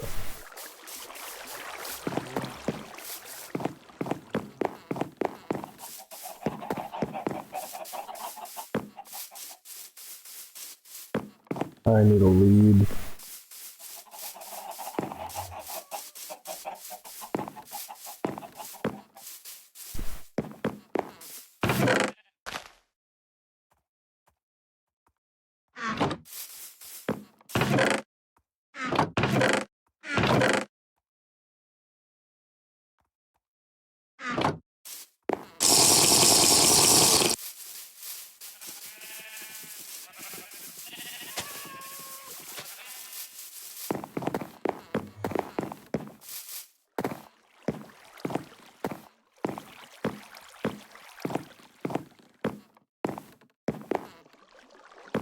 I thought it was a black horse. Come on, pumpkin stomper.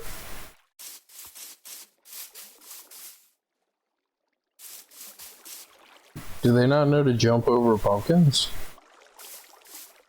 Okay, I can't say that I anticipated this, but it took me a few seconds to realize that. Oh my god! that Pumpkin Stomper 9001. Come on, Pumpkin Stomper.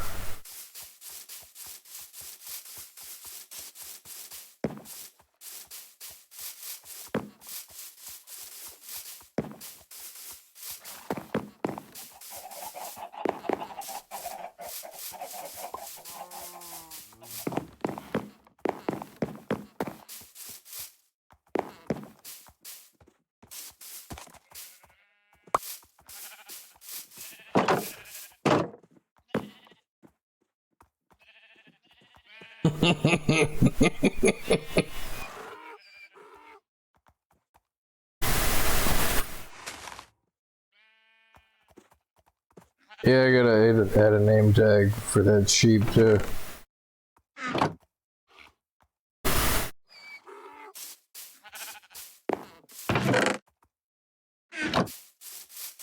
Yeah, see, this is the product of the nether getting to my brain.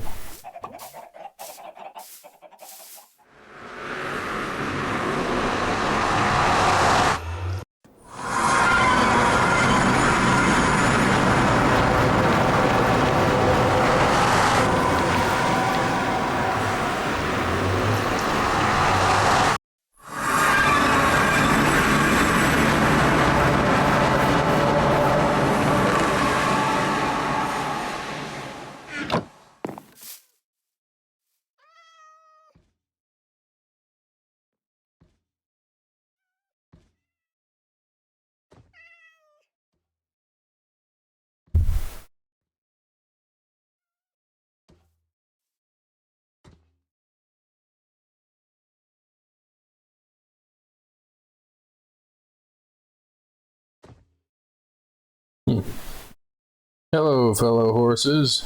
I am also a horse.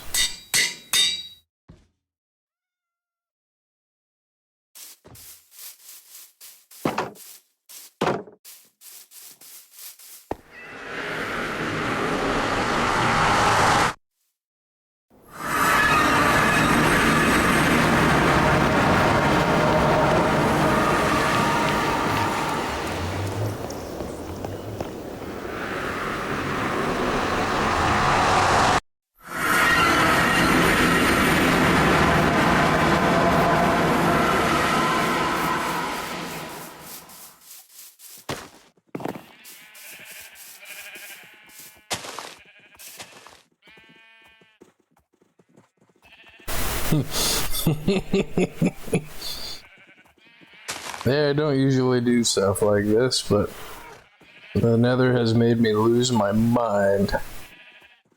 Hello, fellow horses. I am also a horse.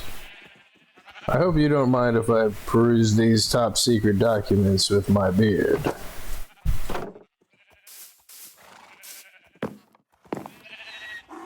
Excellent work, Pumpkin Stomper 9001. Excellent job.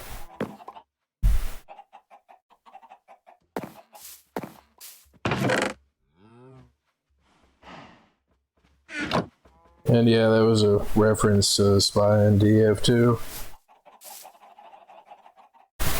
Not the 9001 Vegeta reference, but, you know, from Dragon Ball Z, but the camera beard and like the description, the flavor text on the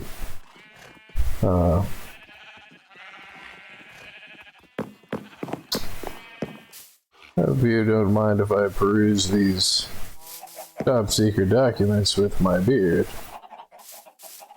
For the camera beard for the spy.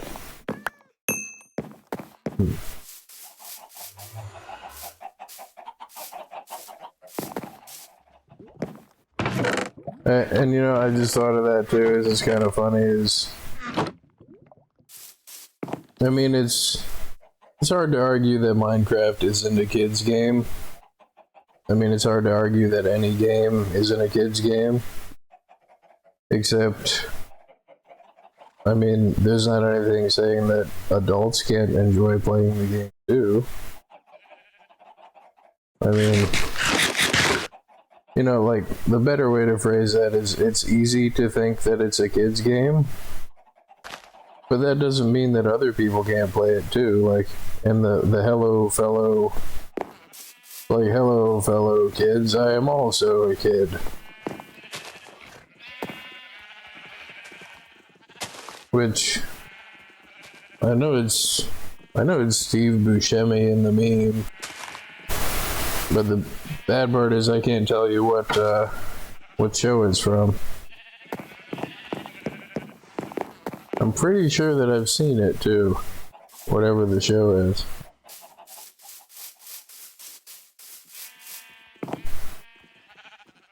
Big. But but that makes me happy. Like, hello, fellow horses. I am also a horse. Yeah, I'll be okay. Maybe.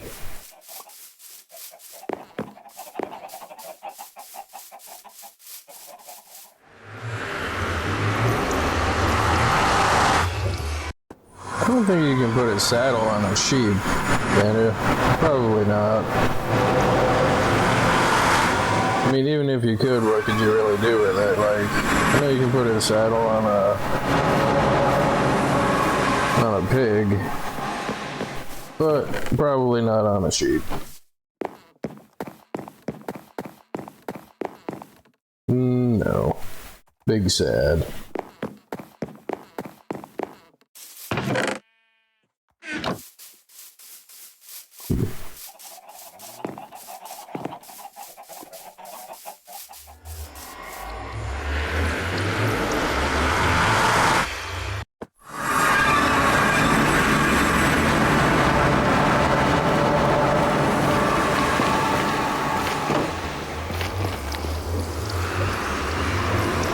Big.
The kitty cat.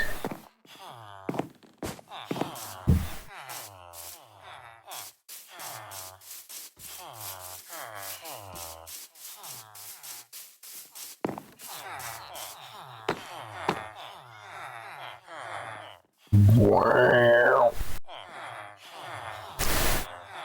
I mean, the easiest way for me to do this is probably to just remove all of them from the containment area.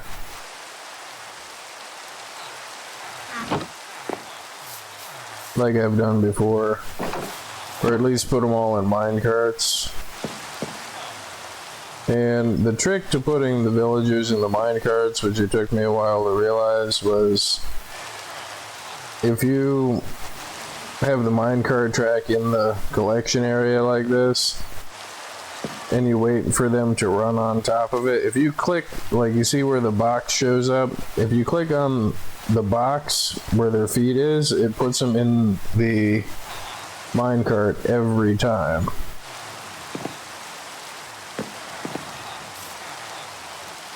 And it's not that I didn't know that when I was being, frustrated with the villager I was trying to catch before.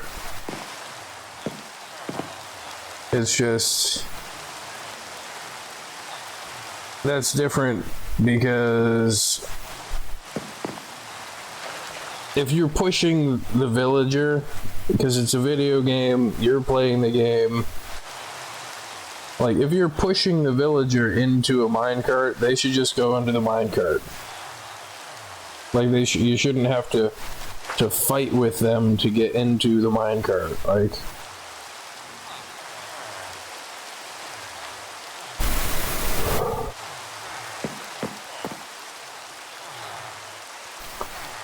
so thorns 3. This guy sells nothing, which I gotta put this guy into the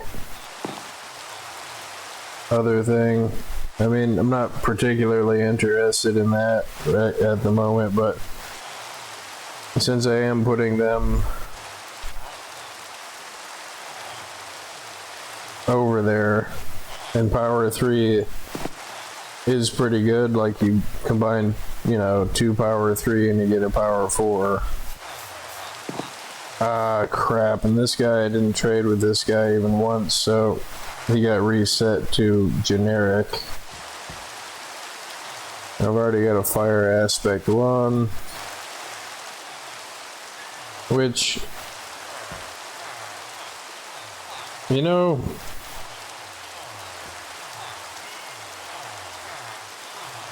I guess it's the other way to handle that, and that just occurred to me now, is if I, oh, this is going to take a long time. So this is probably the better method, is whatever they get, and just brute force method it. Like, whatever it's under is desirable, you put them in the collection thing. But if I have a minecart with a villager, a generic villager, I could just send them back and forth to the workbench,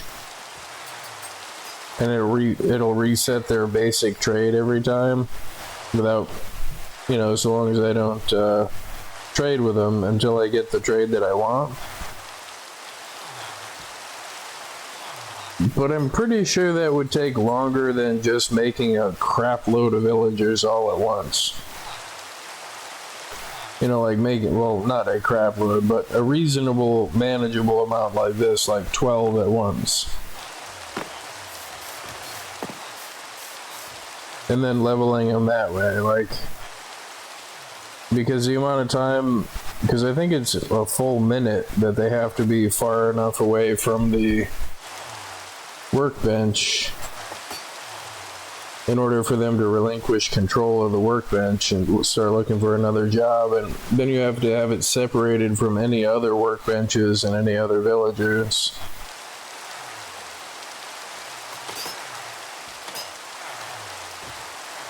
Yeah. No, I think this is just more consistent. But seeing him reset to that gave me that idea, which, because of just, you know, it's because of based on the mechanics of the game, I'm sure that someone else must have thought about it. I'm sure someone else must have made a machine that did that. He's the only efficiency guy that I've seen so far. I mean, I haven't really made a lot of them, but it's totally worth to be able to consistently get efficiency. So I'm gonna level this guy, which I need some emeralds. Big.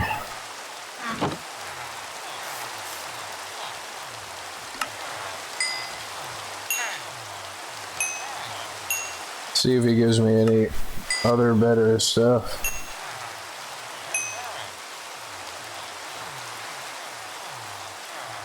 Oh, that sucks. Alright, I'm getting practically no XP from that.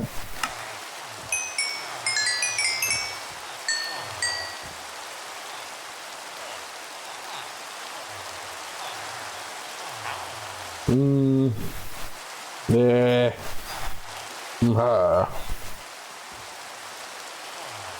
So, I don't know if you can rename them or not, but for right now, you're gonna be efficiency 1, bud.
Yeah, I don't think I've got any lure over there.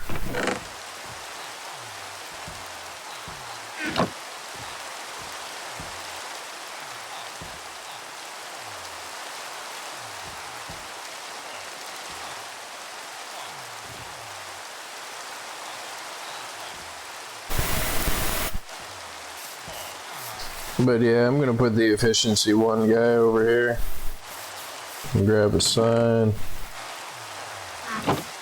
The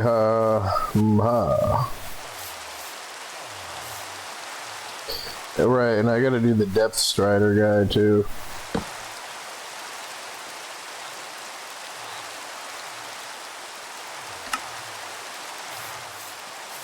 Is that right? No.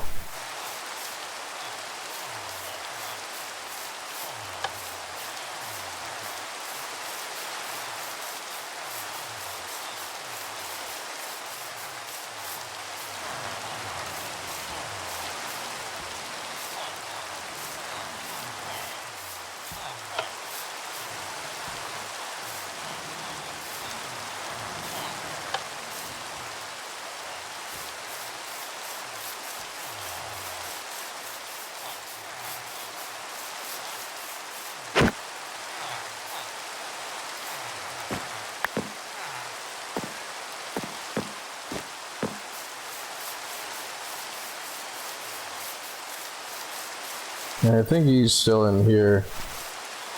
Depth Strider 2.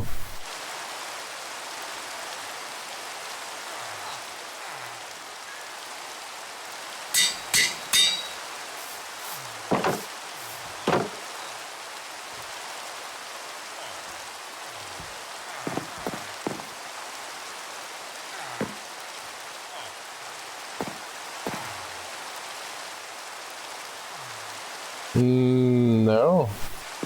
Wait, was that the Depth Strider 2 guy? No.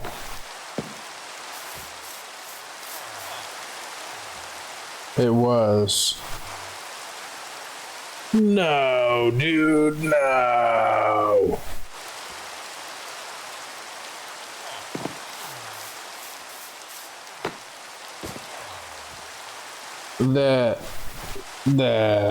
No. It's not his fault. Now he's got Frostwalker 2 instead. Well, I mean, since I know that he's, come on, get out of the bed. How did I push that guy out of the other bed? He's just gonna jump in a new bed. No!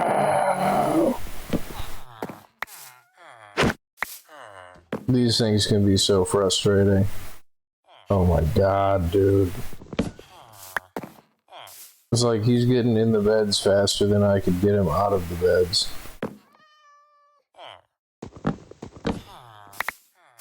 He's just determined to be as irritating as possible. Get on this thing. No! No, dude, no. And see that there, like when you're pushing the minecart into that, like, that should make so they freaking... Wow. See, look at this. That's ridiculous. So, I'm going to use him as a test, because that seems to be far enough away from wherever it was. Just in the time that I'm doing this. Crap. That's so frustrating.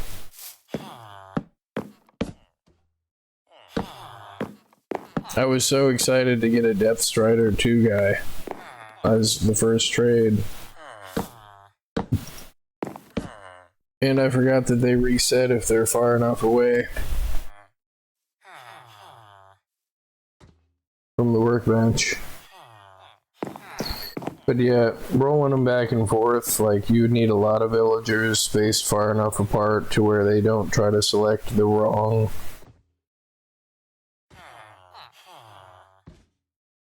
the wrong minecart.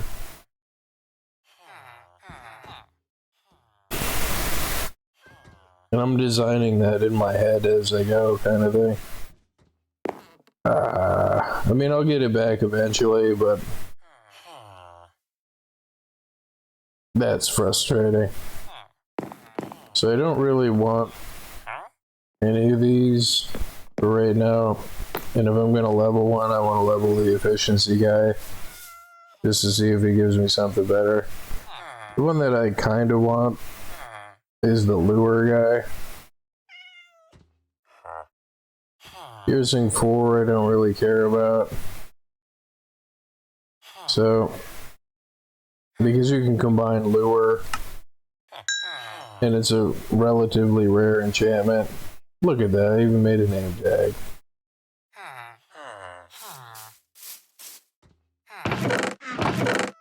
How disappointing. Oh well. So, lure 1. Well, let me level him before I'm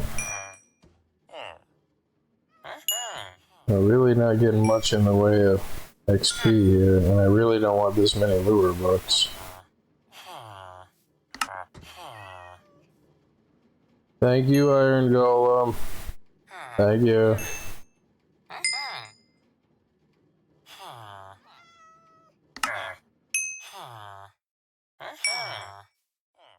And I really don't want this many loyalty books.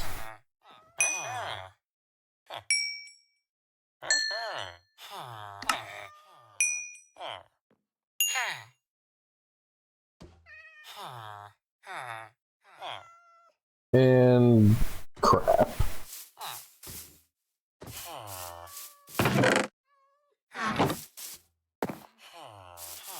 Wow. I think this is my loyalty box. Yeah.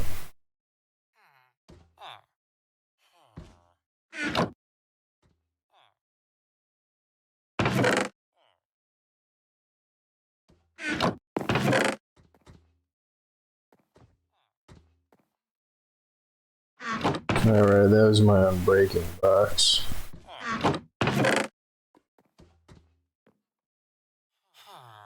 This is like the odd enchantments like Depth Strider and Unbreaking.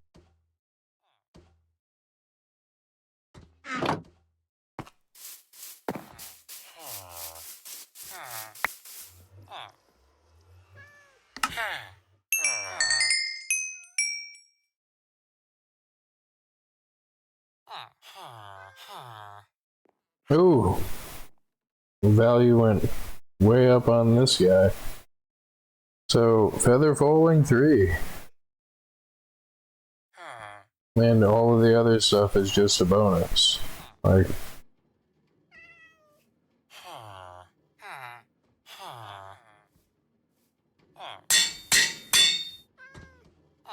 thank you, Iron Golem. Thank you.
So lure 1, loyalty 1, feather falling 3.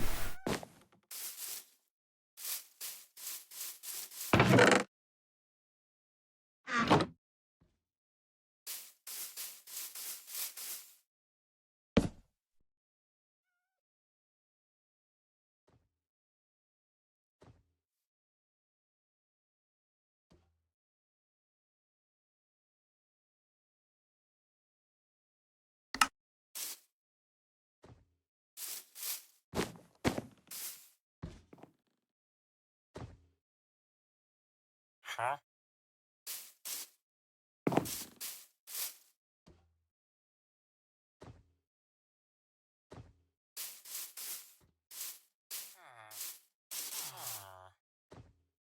Ha.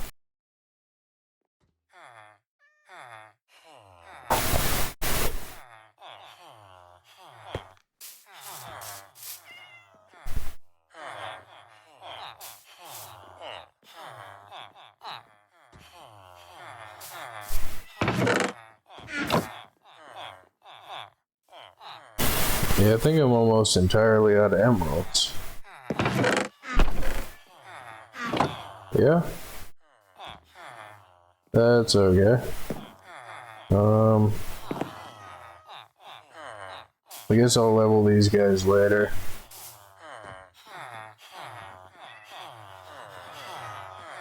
Wow. This guy I need to remove from here. Thanks, cat. Good job, cat.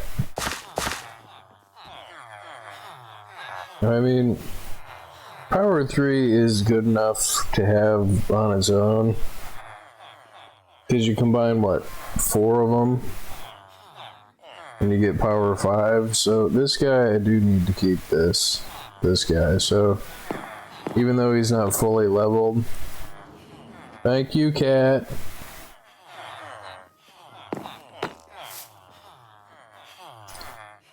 And I think I still haven't tried to rename something that's been named before. But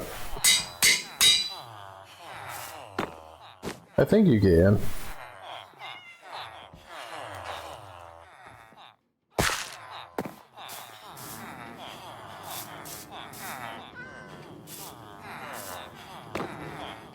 Thank you, cat.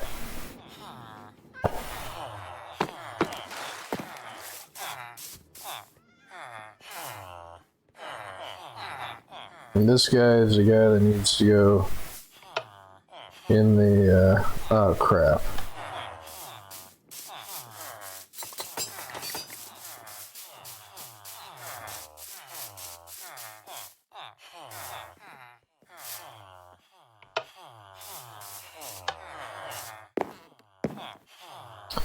The poo-poo.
Oops.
Yeah, I mean, Thorns is pretty good to have.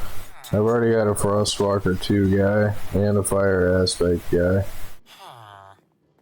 So, I think I should have enough to buy another name tag. Thorns 3.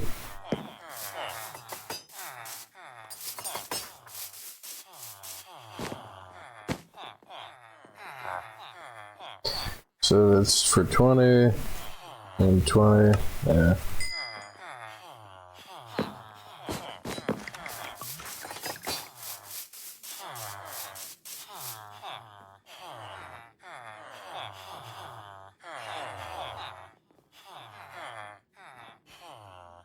Thor's 3.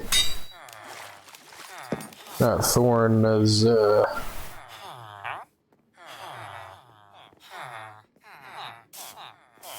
which I gotta go set that minecart track up right, so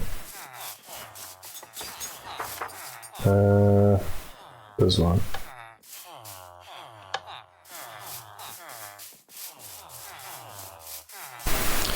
Ha.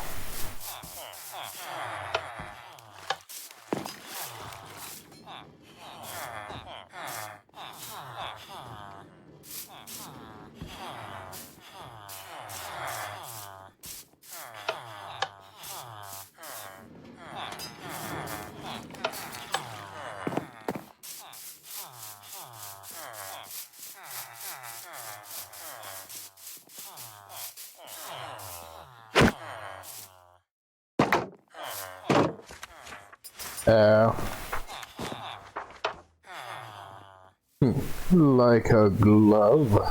So I love that movie.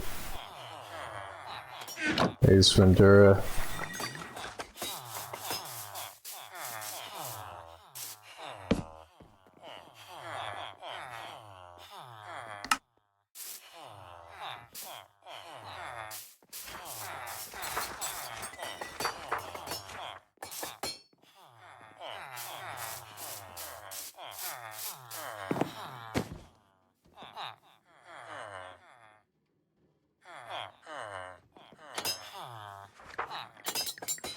Ha.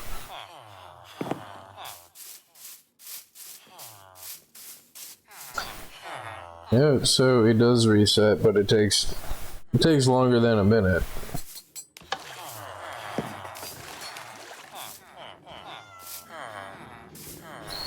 So just like anything else in the game that takes a long time, like a sugarcane farm. It's so frustrating.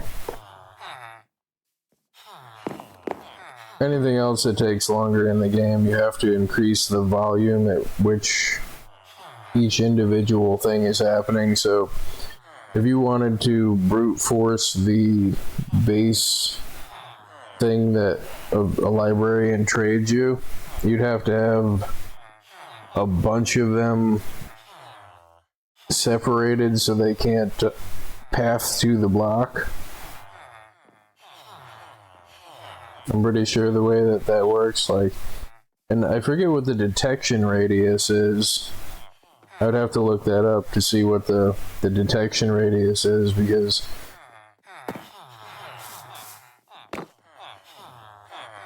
if you had a bunch of them spaced out, I think it's something like 60 blocks too, which is crazy. Like, so you'd have to have a row of minecarts like every 61 blocks or something, if it is 60, and I say if because I don't remember, because I can't remember. But however much spacing the block detection is for a workbench for a villager, that's what it would have to be. Oh, I jumped on it and it made noise.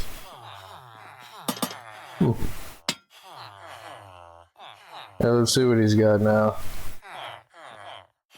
I can't believe I lost to Depth Strider 2, though.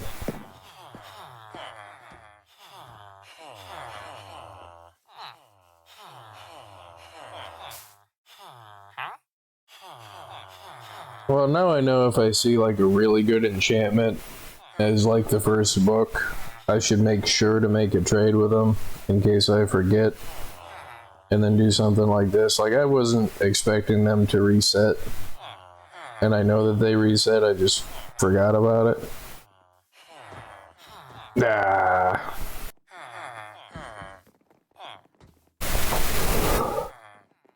But like, I can't be more unhappy about that dude resetting than I got freaking Feather Falling 3, Efficiency 1, and Unbreaking 3. And I've even got this guy that got out somehow. Nice.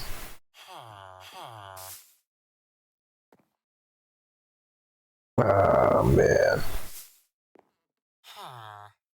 Well, this has happened a few times so far, so, like, starting to get a little bit nervous that having the blocks like this is going to cause him to do that. 'Cause I think he got out because he got bumped up onto the carpet from this guy doing donuts. I think is what happened.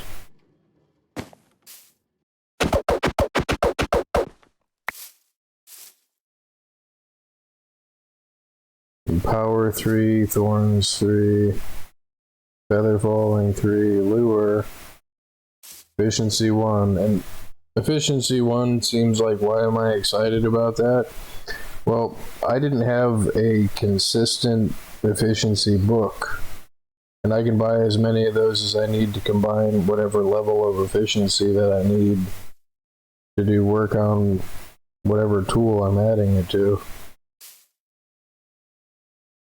And this is a ton of work to do this, but the payoff is it's consistent. It's both consistent over time in that you will get every book that you want. If you get lucky, it happens sooner than later, but it is an eventuality. Eventually, and then after you get the book that you want, you could just take emeralds from, your iron farm trades and just be like, hey, I think I need 20 Unbreaking 3 books, or a Silk Touch book, or just go shopping. Just I think I need one of those, and one of those, and one of these, and good.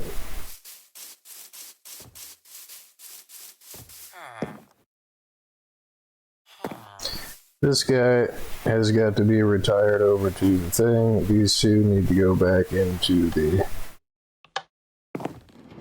leveler containment area.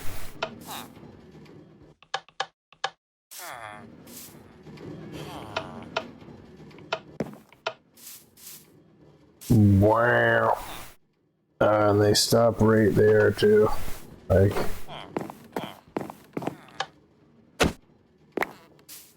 Don't do it.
I don't think I've got a punch guy over there. Oh, crap.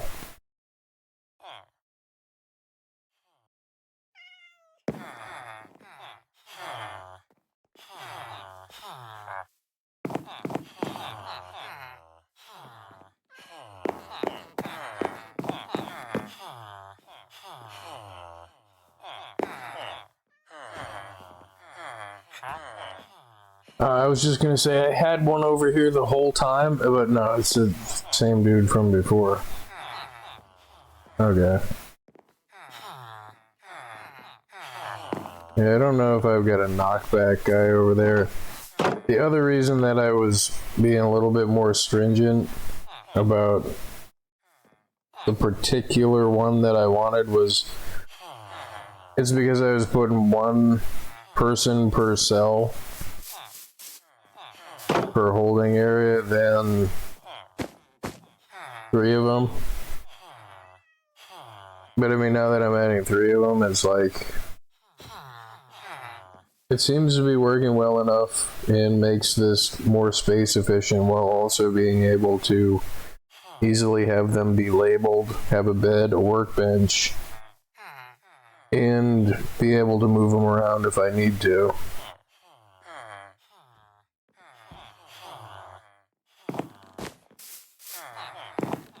Space efficient, material efficient.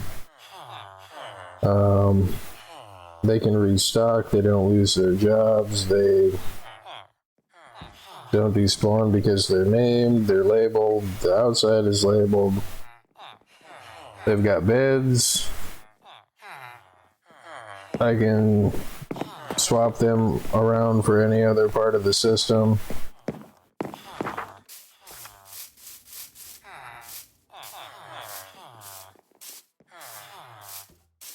Yeah.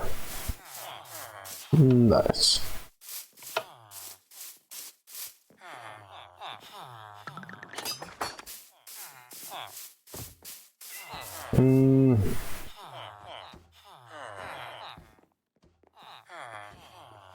I'm kind of on emeralds for name tags at the moment, so. Wow. Ah, crap. Yeah, I gotta add more villagers in here from the generic villager maker.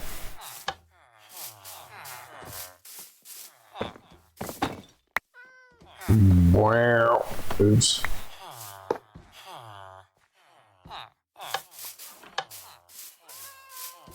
Wow.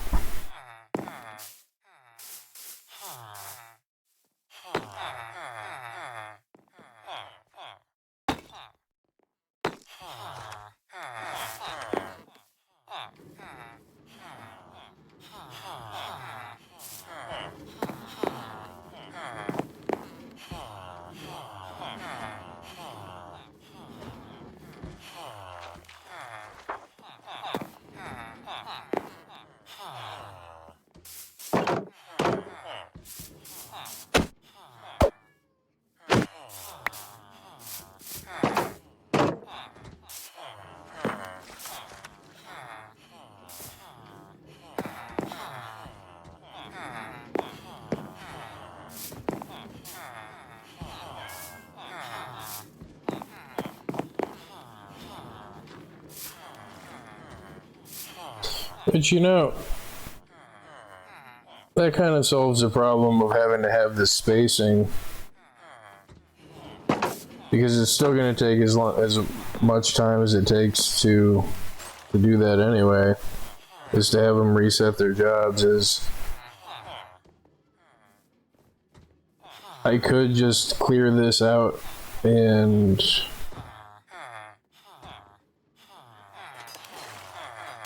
if I made a system that forced an entire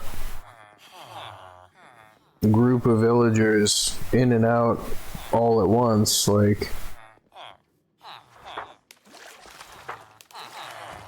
you know, like a simple water pushing thing that pushed them into a container that, like, they can't get out of, that I can put mine carts in.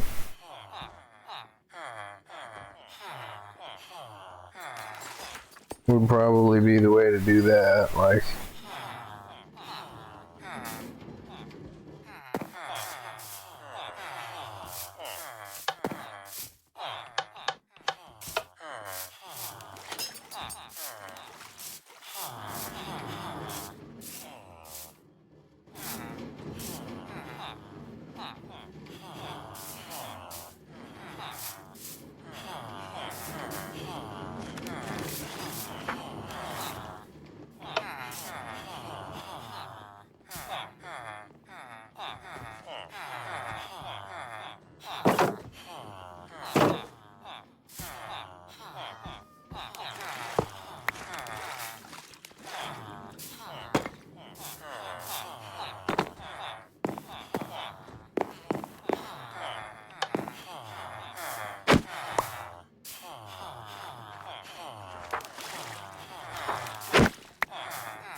Are there better ways to handle this whole thing?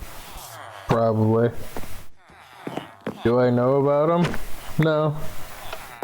Does this work well enough? Yeah. It really does, like. So what kind of initial trades? Ooh.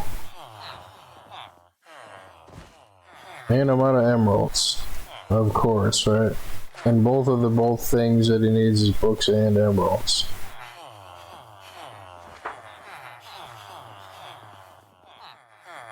I mean, I was about to call it a video, but no, I need that sharpness 4 there. I do.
Wow.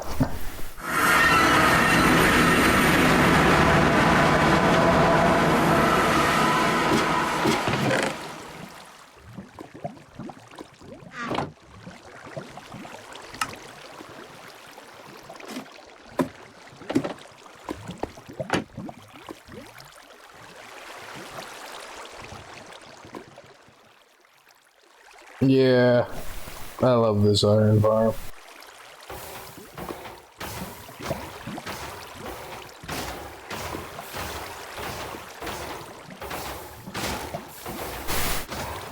Wow.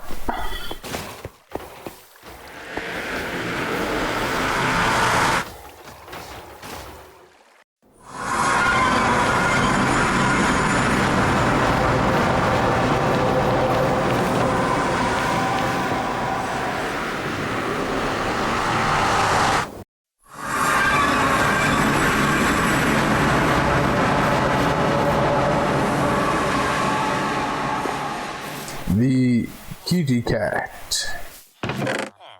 Bow wow.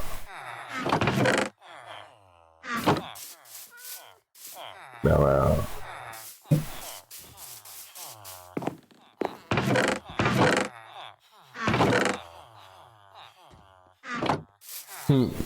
Me removing nether blocks on today's episode of Minecraft. I've made a terrible, terrible decision to try to remove 4 million blocks of netherrack.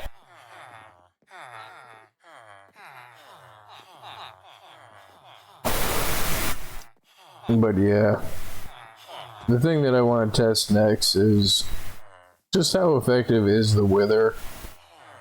Like if I dug a tunnel, because I've done it before, I don't know if anything has changed, but I've done it so long ago I'm not sure how bad of an idea that it's going to be. But if I dug a tunnel and had the wither chase me through the tunnel, I know that the wither doesn't fit through the tunnel. He shoots the explosive blocks, or he shoots the skulls at you, and the body of the wither itself breaks through blocks too.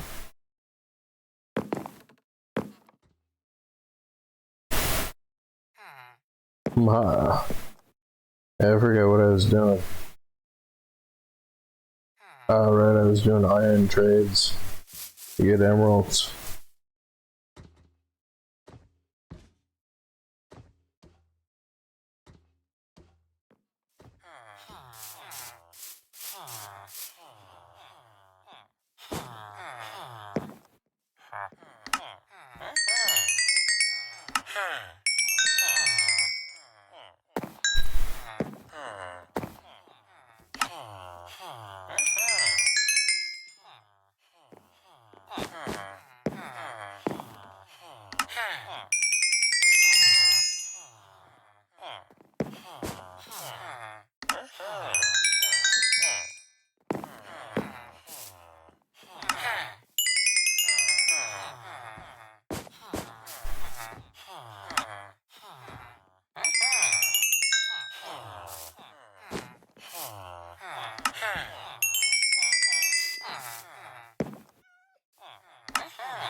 Wow. That should be enough for right now. So the one that I do know that has the good stuff over there, the sharpness 4, I know that I have to find that one and make a trade with them before I lose it, like I did with the Death Strider.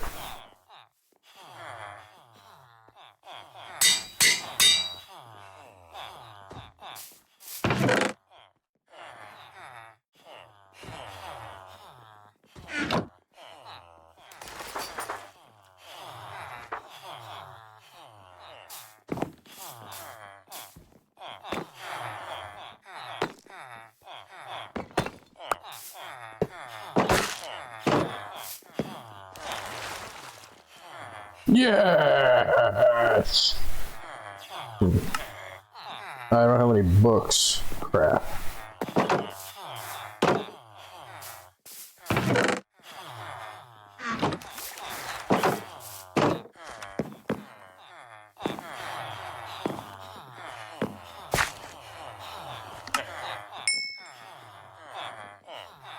That costs 30 every time.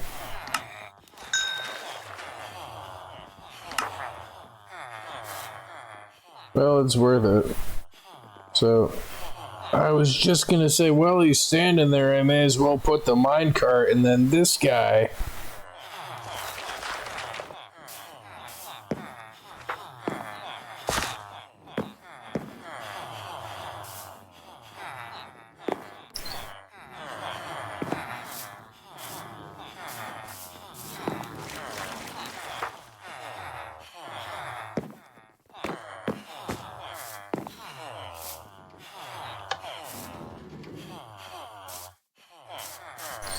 So where am I gonna put this dude at here?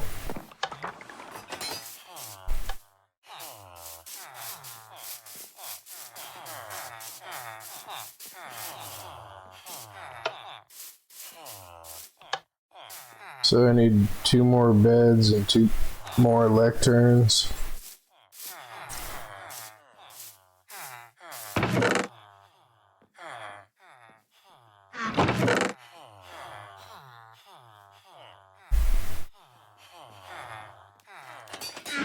Which I need 2 more bookcases.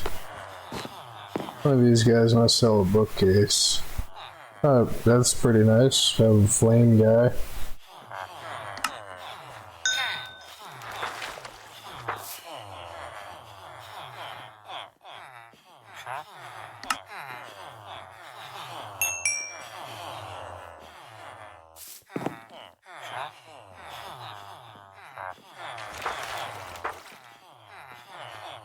That was pretty nice too.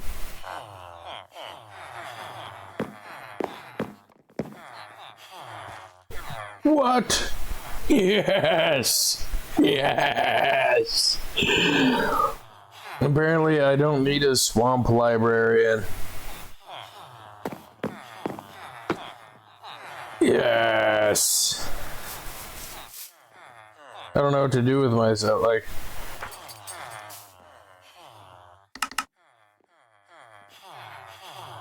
I don't believe it. Like... Ow! Ow! Ow! I got a toe cramp. Like... Ah.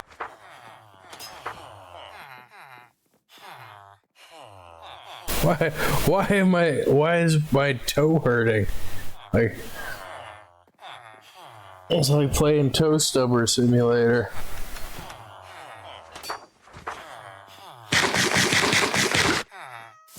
Wow! I don't believe it though. In one like leveling session of my librarians, I got feather falling 3, thorns 3, power 3, efficiency 1, unbreaking 3, mending. I got mending. Sharpness 4. Like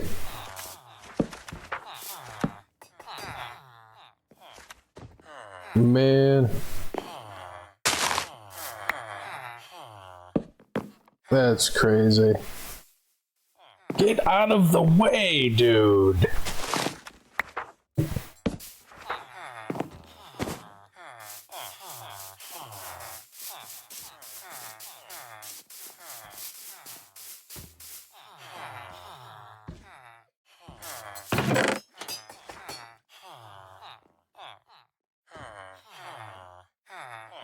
Oh, it's just so irritating sometimes. Like, then they keep pushing in the direction that you're trying to push them away from. Like, they need to stand in that particular spot for no reason at all, which always happens to be directly where you're looking.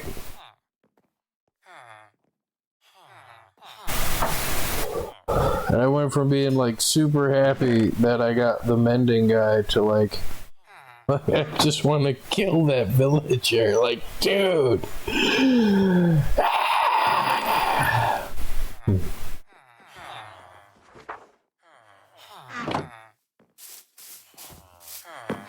Urge to kill rising.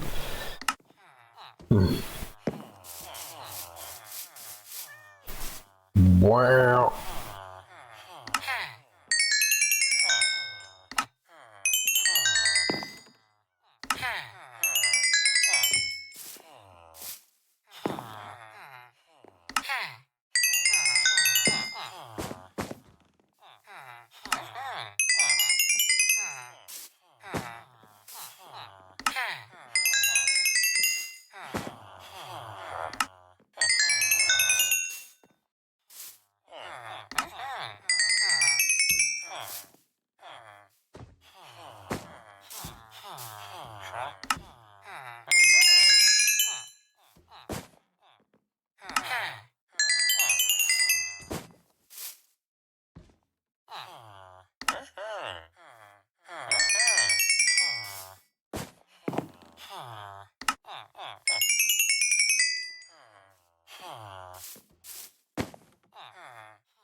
What? I don't even remember what the other thing was.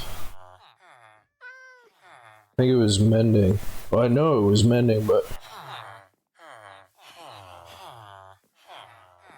was there another one that wasn't sharpness 4?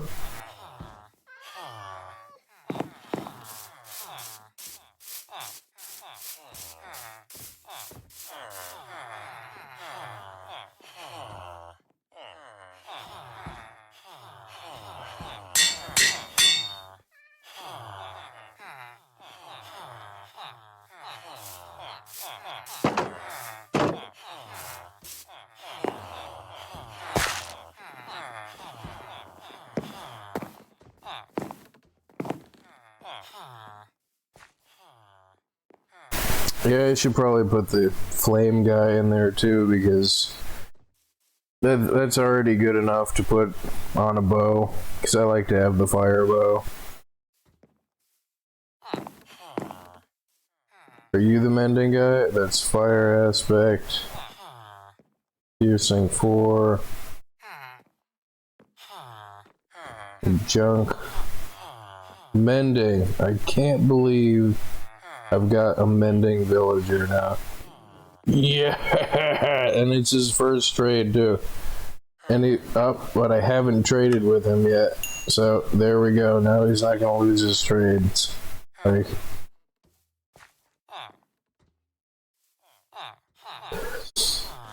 needed a few seconds to do my happy dance there.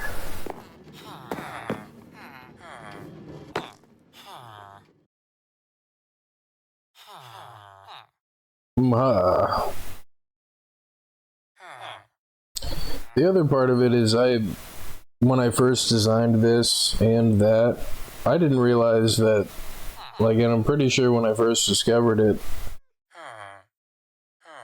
not that, like when I personally became aware of it, not that it's not a well-known thing, but I didn't know that villagers could even sell you enchanted books as their first trade. And the cool part is since there's a good trade on the first try, like, I mean, that means that they have the potential to have even better trades for even better books afterward. So I need 2 more signs.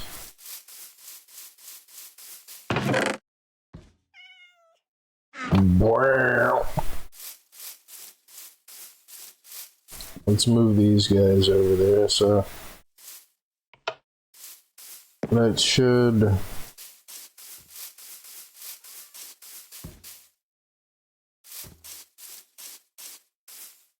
And then, like, I didn't realize how useful it would be to, like, allow them to reset, so, like, but I mean, it's kind of a pain in the head to get them in and out of the cart and in and out of the generic area versus the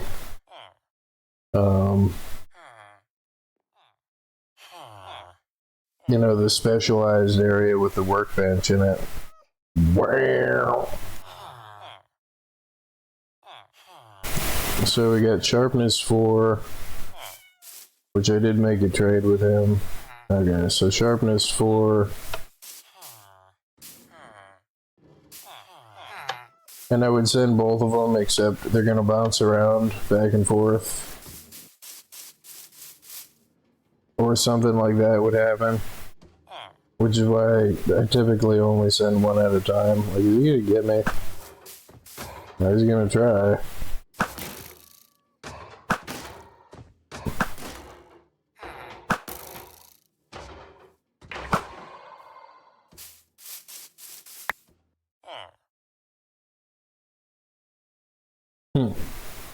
Like Homer in the bushes.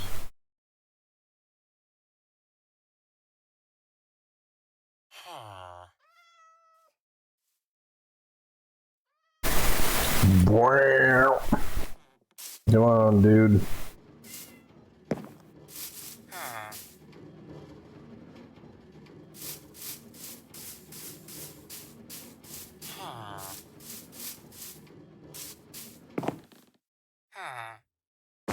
Yeah.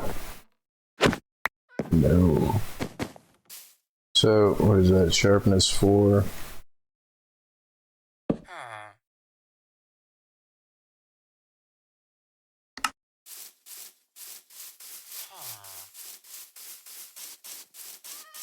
And mending. Yes! I read it off a wiki page. It says it had to be a swamp villager for some reason, and maybe they have a higher likelihood of having that enchantment or whatever, but I mean, I said it on like maybe 1 or 2 videos of, yep, I gotta make it a swamp villager section and this and that, and but nope. I guess it's just any villager, like even the plains villager.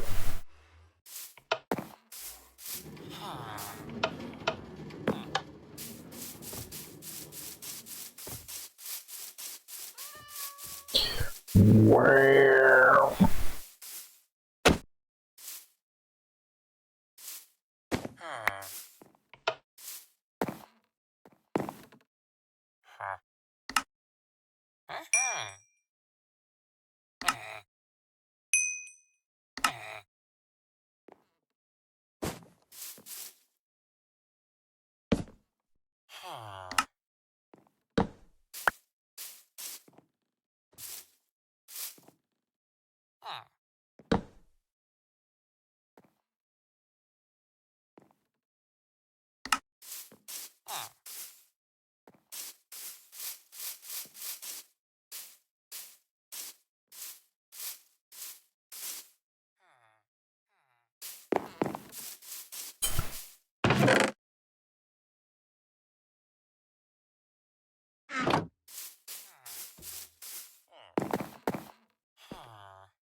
Doing donuts there, are ya, lad? You're doing good, lad.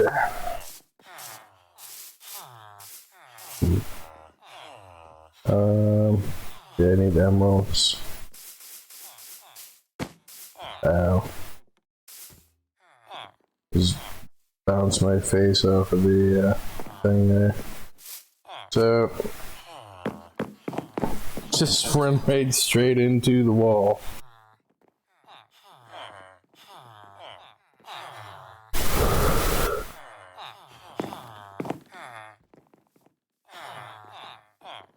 Nope, wrong section.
Wow.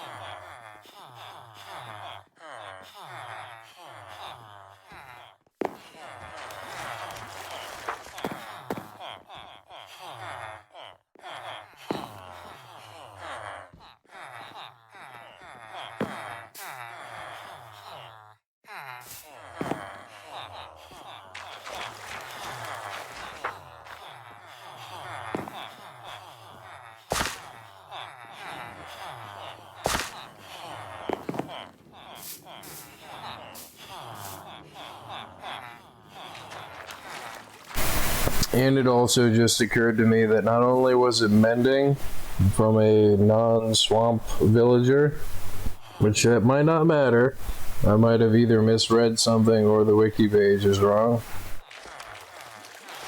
Could be either. But it's on his first... the first trade was mending, so... That's crazy.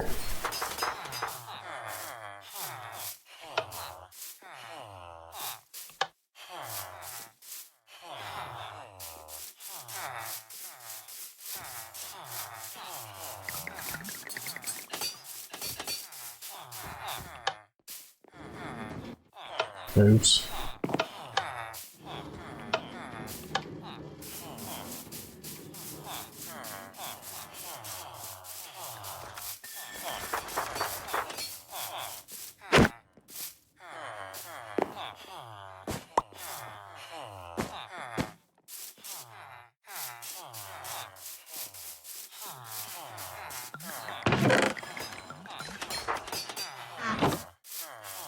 Alright, I think I need to make lecterns also.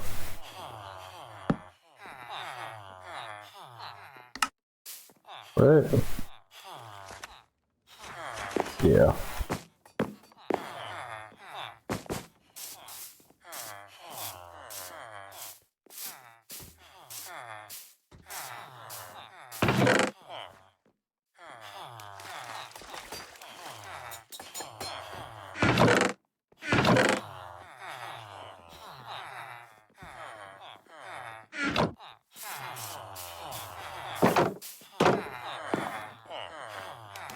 I did trade with that guy, right? I did not.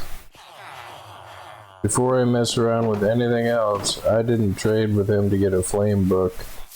And he might reset on me.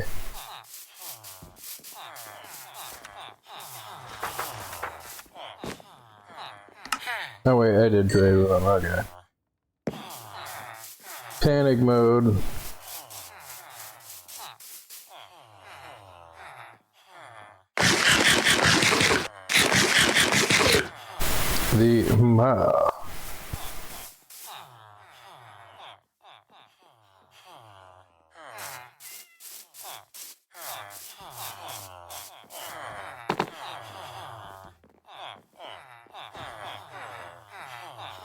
And I've forgotten what I was doing. Oh, lectern, so I need a bookshelf.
Processing.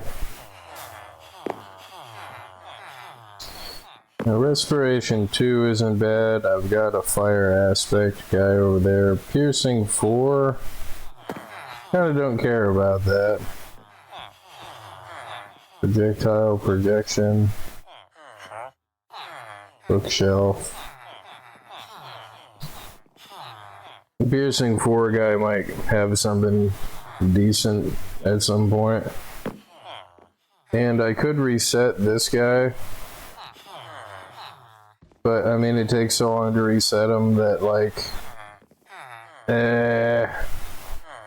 it's just easier to send more villagers over here. And I've already traded with him anyway, because I needed the bookshelves anyhow.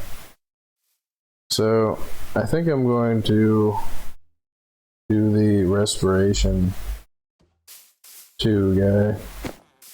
I think I'm going to move him out.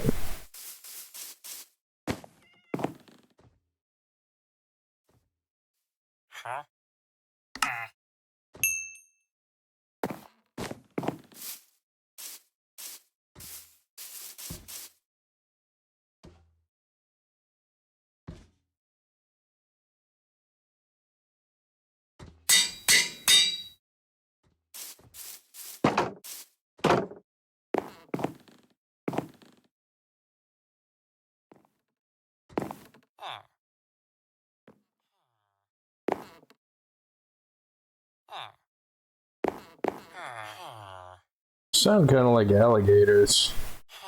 The sound that baby alligators make. That's what they sound like. That, like, chirp kind of sound, that murp, murp, or that kind of sound. Not that sound. Okay, so here we go, trying to get this guy. Get out of the bed, dude. No, why would you? Why? Like, why would he go to the head of the bed and not off the edge? It's gonna do the same thing.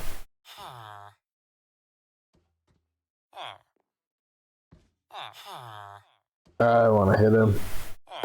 Let me just jump in a bed here.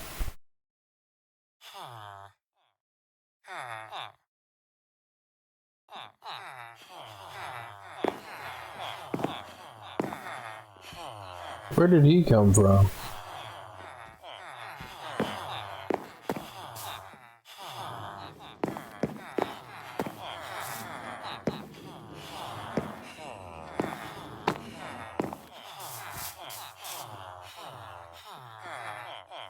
Ma.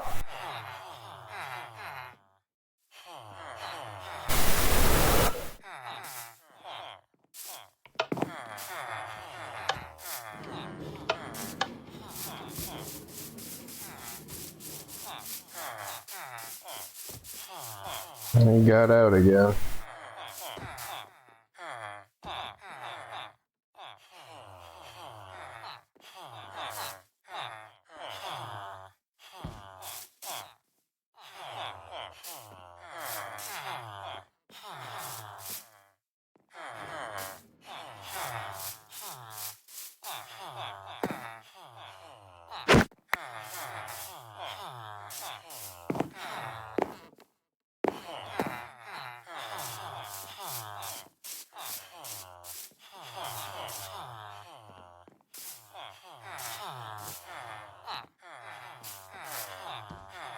Man, working with these things can be so frustrating. Like,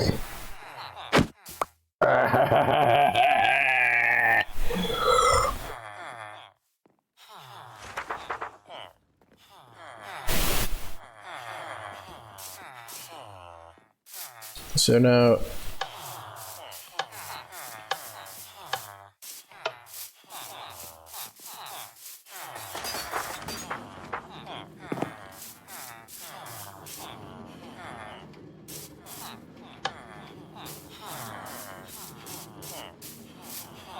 that's the wrong dude. No. No. No. I'm trying to. No. Man.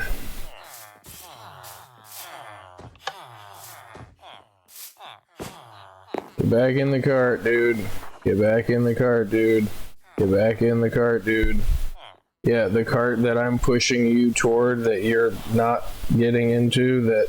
Yeah, hey! No, and it's the wrong guy.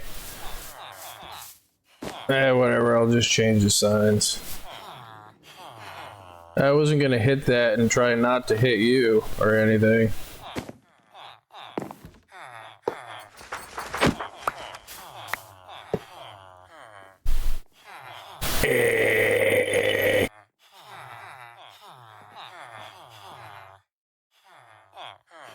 So wait, that was the respiration 2 guy anyway. So we've got... Why is it not showing me name tags?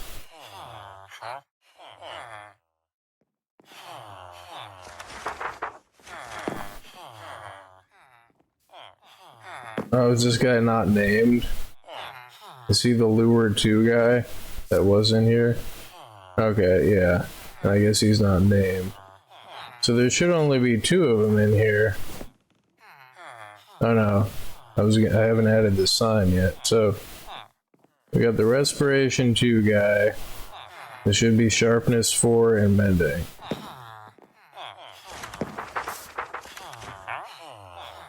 And this guy isn't named. Piercing 3, respiration 2. And I already have a respiration 2 guy. Okay. So the sharpness 4 guy, I guess, is over here. And I already have a respiration 2 guy.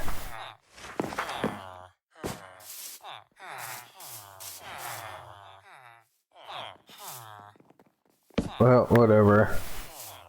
I'll just leave that sharpness 2 or respiration 2 guy. I forgot I had one. Oh well, whatever. And this is now sharpness 4.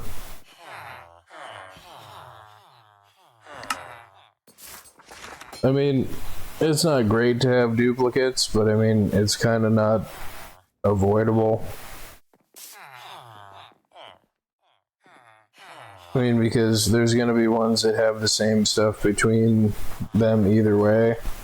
But so long as it's labeled, I guess that's really all that matters. So this should be the lure 2 guy, flame, and sharpness 4.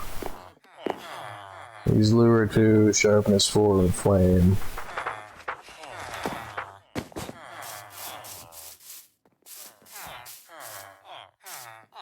And this has 3 people, but 2 of them are respiration 2. And the mending guy.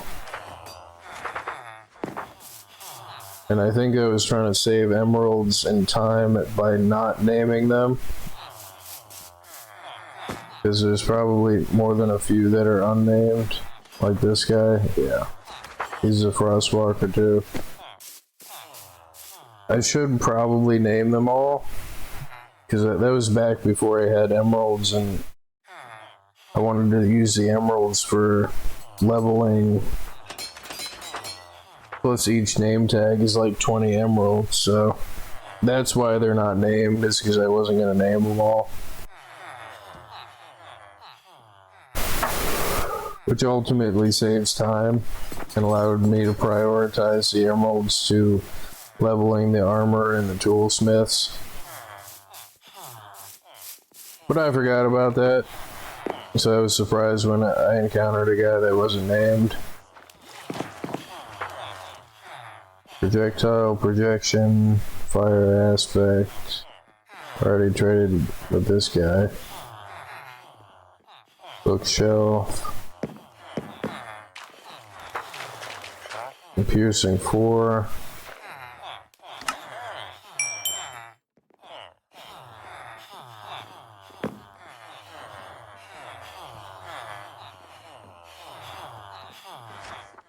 Yeah, this guy is turning into a junk salesman. Fire aspect.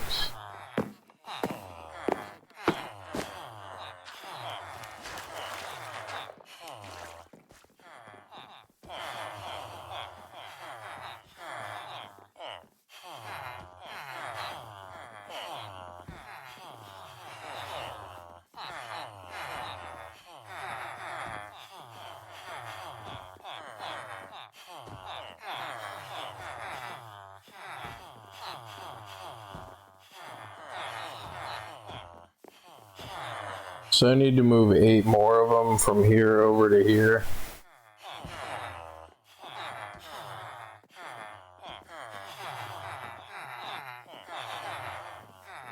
And see, I'm tempted right now to take the ones without that I haven't traded with that have the junk trades, you know, trades that I don't want on them that aren't either a book or like a bookshelf or something. But there's a chance that through leveling them, I might get a good book out of it. Plus I get XP and other stuff from leveling them. And since I'm not killing them and putting them in the holding pen, which I could expand if I need to, Plus the amount of time that it takes for them to reset. It's kind of like, I mean, yeah, I save emeralds and I save stuff like that, but I mean, it just takes so long for them to reset, and trying to negotiate moving them in and out of the pen is such a pain in the head that I think I'm just going to add more to the pen.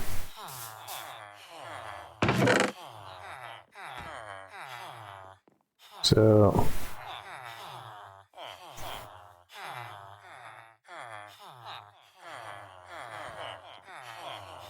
I've got 9.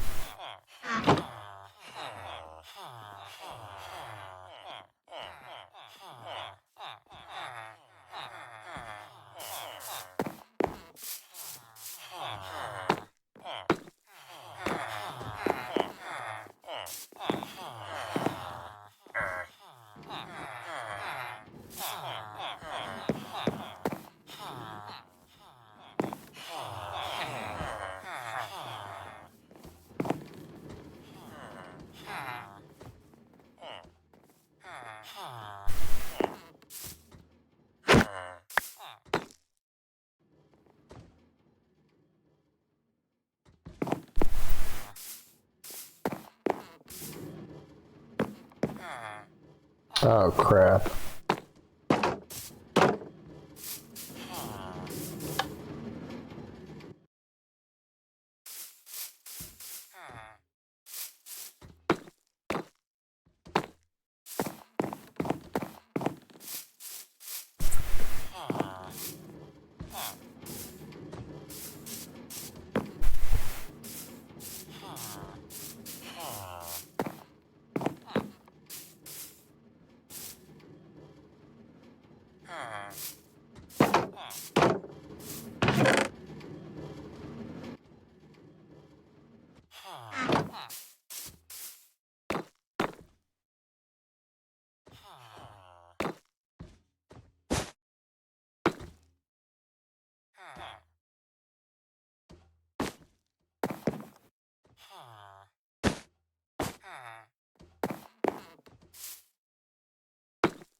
Like, as I'm about to click the button, man. As I'm about to...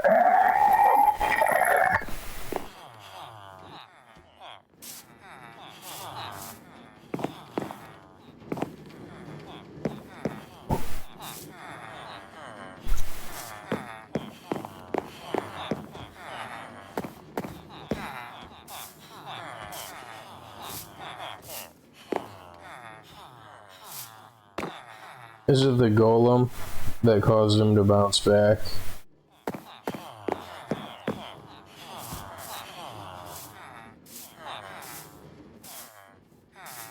Why is it just pushing me back?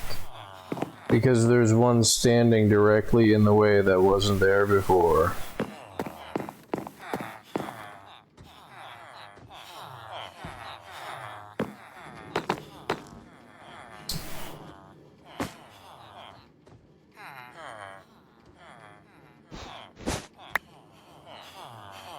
I wonder if the golem is going to, oh, thank you. Thanks for that. Thank you. I wonder if the golem can get up on the piece of carpet. Like, as a pathing thing. Like, I know that they can climb up on the carpet, but like...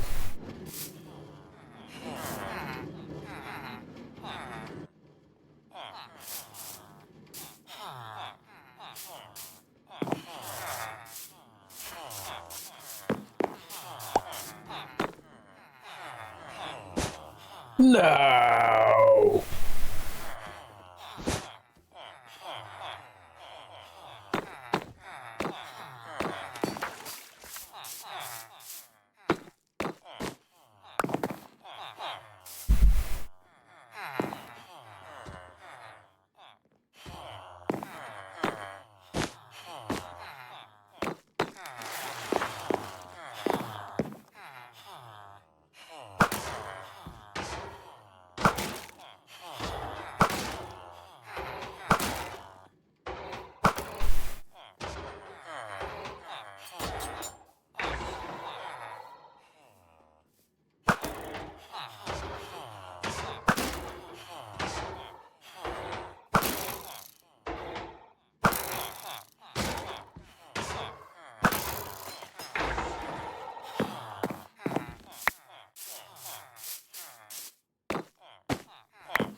The golem falling in the distance.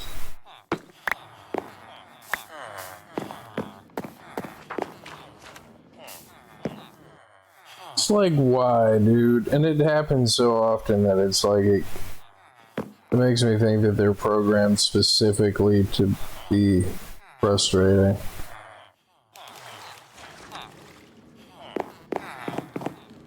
But like, that dude could have been any other place in this whole thing, and he's just like, oh look, there's a minecart. Let me just stand here and just spin at the ceiling.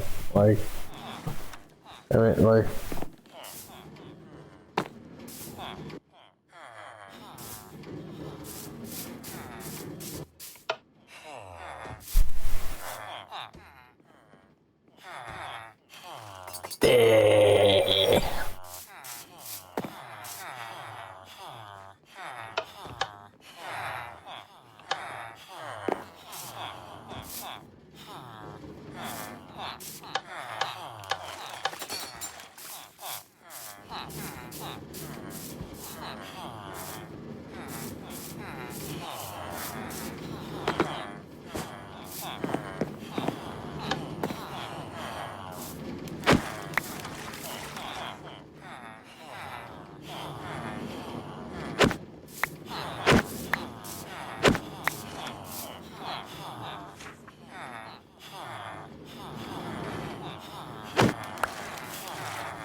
That's not too bad.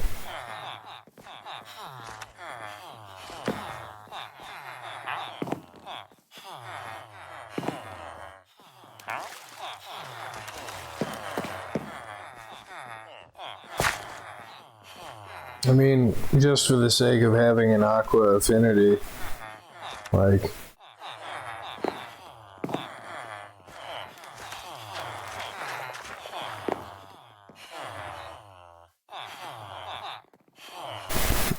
Am I getting that many duplicates?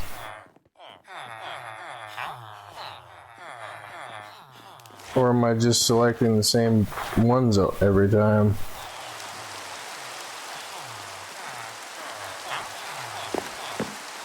I think I'm just getting that many duplicates.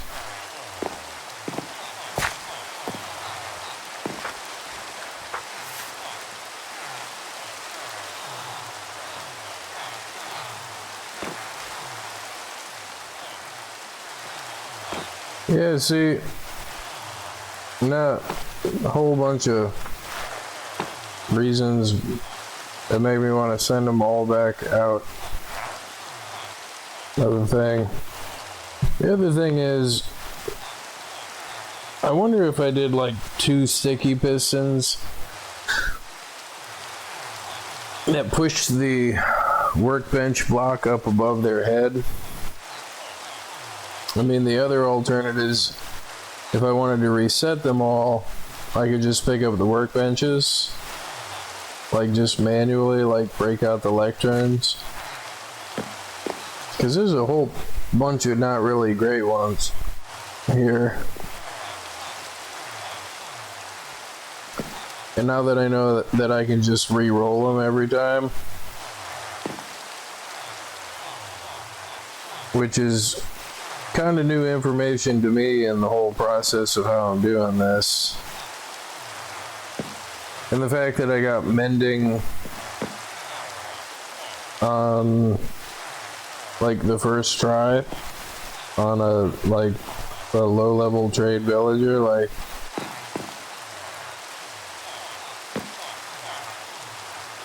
I mean, and it would save me time, but I mean at the same time I've already got the majority of like the stuff that I want, and the likelihood that it's gonna be something better, I mean,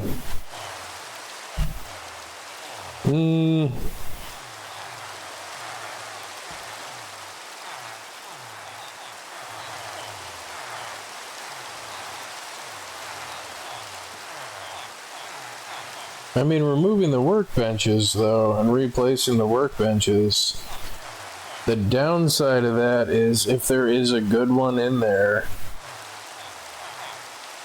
The plus side is if they're all crappy like this, then I mean, who cares if I reset them, and that should save me the time. And while I'm thinking about it, I may as well test it, because the ones I've already traded with shouldn't lose their trades.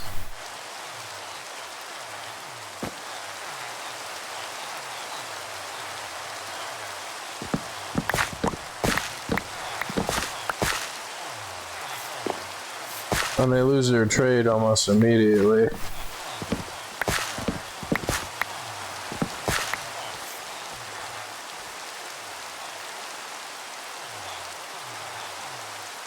Which, I mean, that's better than building a whole machine that does that.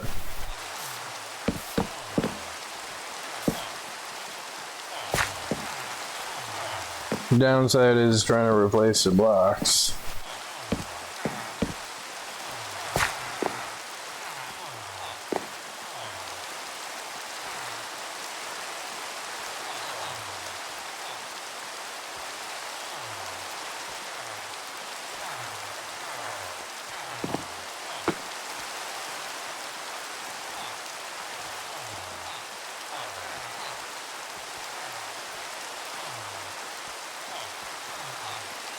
Look at this guy, he's just sitting there like...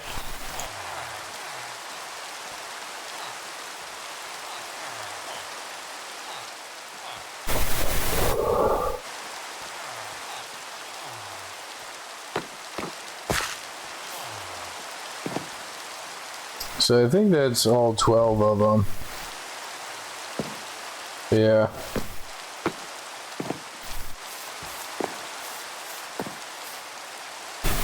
No, but that worked pretty well.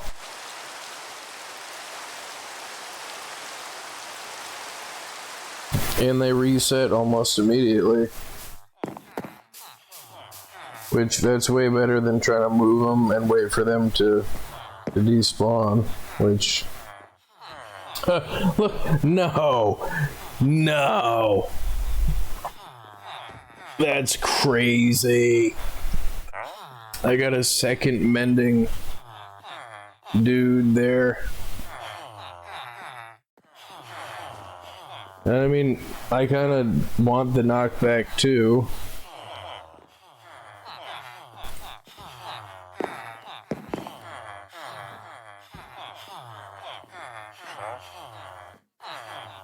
Okay, so no, just breaking these out and replacing them is... No, that's the way to do it. And trying to level them all the way up to master is kind of a waste of time and materials.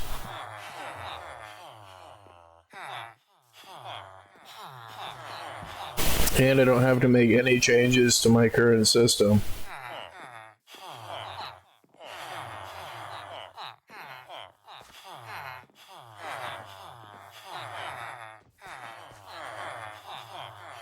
I mean, it's so much better that I think I'm just going to move the ones that I've leveled that don't have the stuff that I want on them. I'm going to move them out anyway.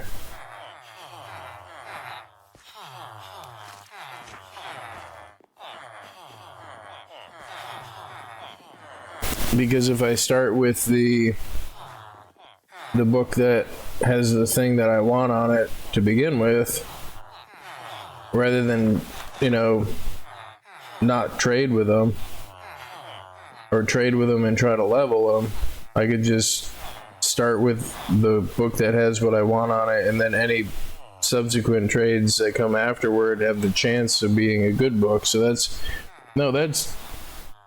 is the best way to do this. And then I can still use the generic villagers over here to replace any of the ones that have the enchantment book that I want. But to get a second mending one on the first level trade, that's crazy.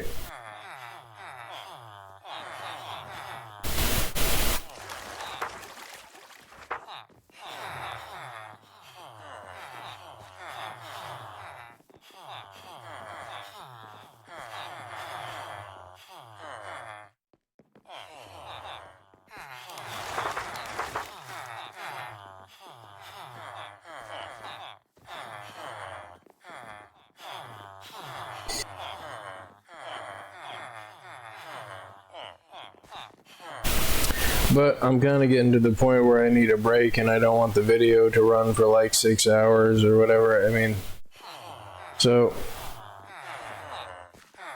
now that I know this, this is probably the best way that I can think of up to now to handle villagers, especially librarians, with their first book trade. And before I forget about the details of it, I do want to write it down in the description of the video. So this is crazy though. I got mending, unbreaking 3, feather falling 3, thorns, flame, infinity, efficiency 1. But yeah, no, the way that I was doing it was not the best way to do it. This is the best way to do it. But I am calling it a video here. Which, like, I'm not even sure if I should write it down, like if I should make a sign to, I probably should make like a to-do list sign so I don't forget about what I was doing.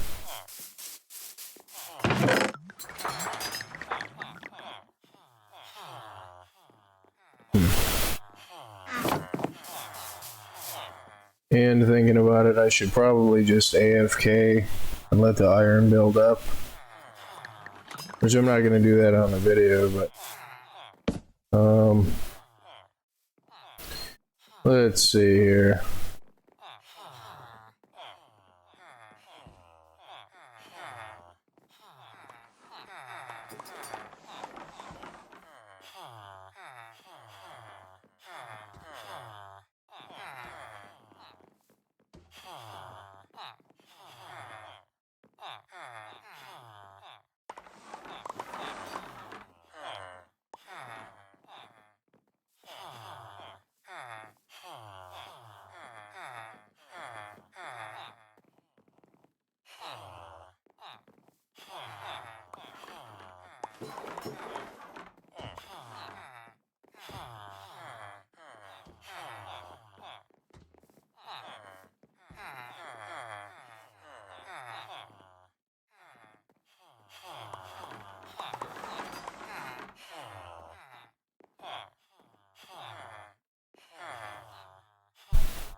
Thank you for watching. Thank you for subscribing. I'm clicking the button right now.